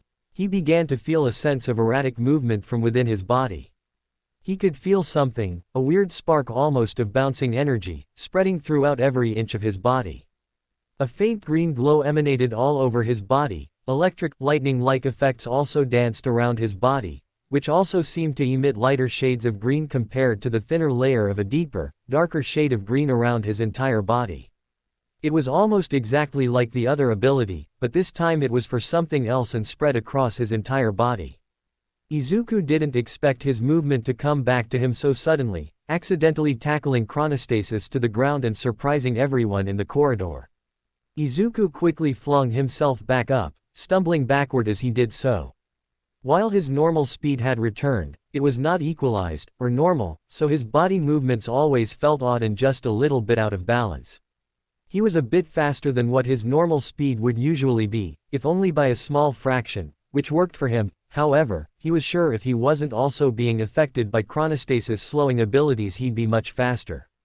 He steadied himself on his feet as chronostasis did the same, staring down his opponents intently. Overhaul growled, "There's much more than you than meets the eye. You're some vigilante and too much of a troublesome bug to keep around. You need to go." Overhaul quickly bent down, the glove on his right hand quickly coming off as he reached to touch the floor. Izuku didn't waste any time, rushing in with his own hands ready, grabbing Overhaul's forearm before he could touch the ground and using the combined strength in both of his arms to fling it to the right. Overhaul was thrown out of his position and out of balance, which key Izuku quickly deliver a kick to the man's side, the minor speed boost he had giving him extra velocity, which made it stronger, also in fury, which made it stronger, too, sending him slamming into the wall with a hard thud. Izuku quickly adjusted his stance. Even though he still didn't have much feeling in his hands, beside the static-like feeling, because of the other ability, he was still able to fight quite readily. Izuku reeled his right arm back and began going in for a hit on Chronostasis, who he had noticed bringing up his gun. Izuku had gotten a solid hit on the man's left cheek, making his face fling to the opposite side. Izuku got up close and forced the man's left hand down before he could shoot at him, which resulted in shots being fired at the ground instead. Izuku grabbed the man's left wrist with his hand, while pressing him up against the wall with his right hand on the man's shoulder. Izuku made a sudden fling with his left hand to the left side, pinning the man's own hand and arm against the wall. He then proceeded to twist the man's wrist to such an extent to where the man was forced to drop his weapon, letting it make a satisfying ping on the ground. Izuku followed up by kneeing the man in the stomach, which knocked the wind out of him, and then grabbing the man's shoulders before pushing him away to his right. Chronostasis slid on his side, stopping in front of Bloodhound's feet. The man was a helpless watcher in this conflict, holding no weapon and seemingly not combat experienced. Eri was being held by him, also forced to spectate the fight. As the fight went on, her breathing became more rapid, and she seemed more nervous and shaky. Nobody else, not even Bloodhound who was holding her, noticed. Izuku ducked just in time to dodge a cylinder of pure metal wall that was aimed for his upper body. The cylinder slammed into the other side of the wall, creating a loud clang sound. Izuku looked quickly to see Overhaul's right hand pressed up against the wall while the man himself kept a kneeling position on the ground. Izuku hastily made his way over to the man, narrowly dodging additional chucks of wall that had been launched at him. One had nicked his arm, which made Izuku hiss for a second before he reached the man himself. Overhaul had tried to touch him with his ungloved hand, but due to his position on the ground Izuku saw it coming and used his forearm to block it. Izuku had his forearm pressed against Overhaul's own, pinning it to the wall where the back of his hand could not effectively manipulate the matter it touched. Izuku moved fast, using his left arm to grab the side of Overhaul's head and slam it into the wall. Hard. An indescribable sound was made as the man's mask broke off of his face and onto the floor. As the man seemed to start falling over, Izuku scooped his right leg underneath his belly and kicked it upward, sending the man back further down the corridor, landing roughly in the middle. Izuku looked over to see Bloodhound trying to help Chronostasis to his feet. Izuku rushed in, raising his left leg and delivering a kick straight to Chronostasis that pushed him straight into the wall. Izuku then shifted his focus onto Bloodhound, who was starting to fearfully back away from him, mouth agape. Izuku's narrowed eyes drilled into Bloodhound, clearly inducing his fear even more after he had just beaten up his superiors. He didn't get to back away much before Izuku had gotten close enough to take Eri out of his hold, putting her behind him where she had quickly, and tightly, latched her arms around his neck. Izuku then proceeded to slam the dog man against the wall, knocking him out easily. Izuku then looked back at the barely recovering chronostasis, quickly punching the man in the face again for good measure before tossing him next to Overhaul, who was also still on the ground and barely recovering himself. Izuku readily looked ahead at the two foes he'd nearly defeated, as they strugglingly looked up at him. They had underestimated him and, while it may have been warranted in previous loops, they paid the price for it here. Overhaul seemed to be struggling to gather his bearings, shaking his head fairly often as if to try and regain focus. Chronostasis, who was recovering on the ground beside him and taking deep breaths, took notice of this. "We should make a tactical retreat," he huffed out. It was the best move they could do, with the both of them being too injured and out of it to do much more. "You seem to have a concussion. If we don't leave now, he'll kill us." Overhaul was able to gather enough bearings to lock eyes with Izuku. He easily saw the murderous intent in those eyes, all for sins he knowingly or unknowingly committed. Reluctantly, he agreed, aware of his current state of mind and barely being able to stay aware of the things around him. And thus, Izuku watched as Overhaul and Chronostasis disappeared through a newly made tunnel in the ground, which covered itself as soon as they disappeared. They had left behind everything in fear of their lives, hoping to one day come back to reclaim what they thought was theirs. After Izuku acknowledged that everything seemed to end, he let his guard down. He took heavy breaths, clearly exhausted after the many fights he just took part in. However, his primary concern lay elsewhere. "Eri, are you all right?" he asked, his voice concerned and worried for the girl. As he breathed in and out, trying to retain his breath, he received no response. "HRK." A sharp pain jolted inside of him at that moment. His breathing became more hitched as a bright yellow light began to furiously emit from behind him, along with the same lightning-like effects as the other abilities. It overpowered his own green glow, and Izuku felt himself, his own body, becoming different. It was changing, he could feel it, and he knew exactly why. He could hear Eri panting, amongst other noises above and behind him. Izuku knew that she involuntarily activated her rewinding reversal power out of panic, and not it was rewinding him. She had once told him that she could not stop it once it starts, warning him that she wouldn't be able to prevent the inevitable death to those it activated near unless Overhaul killed her. Izuku needed to think of something and fast. He could still feel the erratic force of his second discovered energy, which he knew belonged to the forward time branch, flowing throughout his body. It was just being dominated by a completely more powerful energetic emission. Izuku and Eri both let out screams as Eri's power seemed to amp up. Izuku quickly tried to take his mind off of the intense splitting pain of his body, focusing on the more erratic energy within himself. He tried to grab it, draw it out and continue to spread it through his body. He needed it to be stronger, he needed to stabilize the effects of Eri's power. He kept drawing more and more, the green glow around himself slowly starting to rival the yellow one that had laid claim to both he and Eri's forms. It still wasn't enough, so Izuku pushed for more and more to come to the surface. He wrangled the looser Eri in, forcing it to come out, and it did. Izuku didn't even realize how much he was inadvertently drawing. His mind was becoming blank, from both the splitting of Eri's power and the overexertion of his own. The green around himself after almost like a beacon, completely dominating and pushing back against the yellow, flowing from Izuku's body to even Eri's. It came to the point that there was just so much energy being drawn out, that Izuku's body couldn't handle it and subconsciously began to push it out onto the closest target. Izuku's mind was becoming more and more fuzzy and blank. He was losing focus, but could also feel his body accelerating back to its normal state as he wished. He, however, failed to realize that even though things were stabilizing for him and that his own green glow started to dissipate along with Eri's yellow one, there was an extra, heavier weight appearing on his back as more excess green energy continued to transfer out of Izuku and into its automated target. Due to his weakened state, Izuku was barely able to even register the extra weight as he fell over and onto his stomach.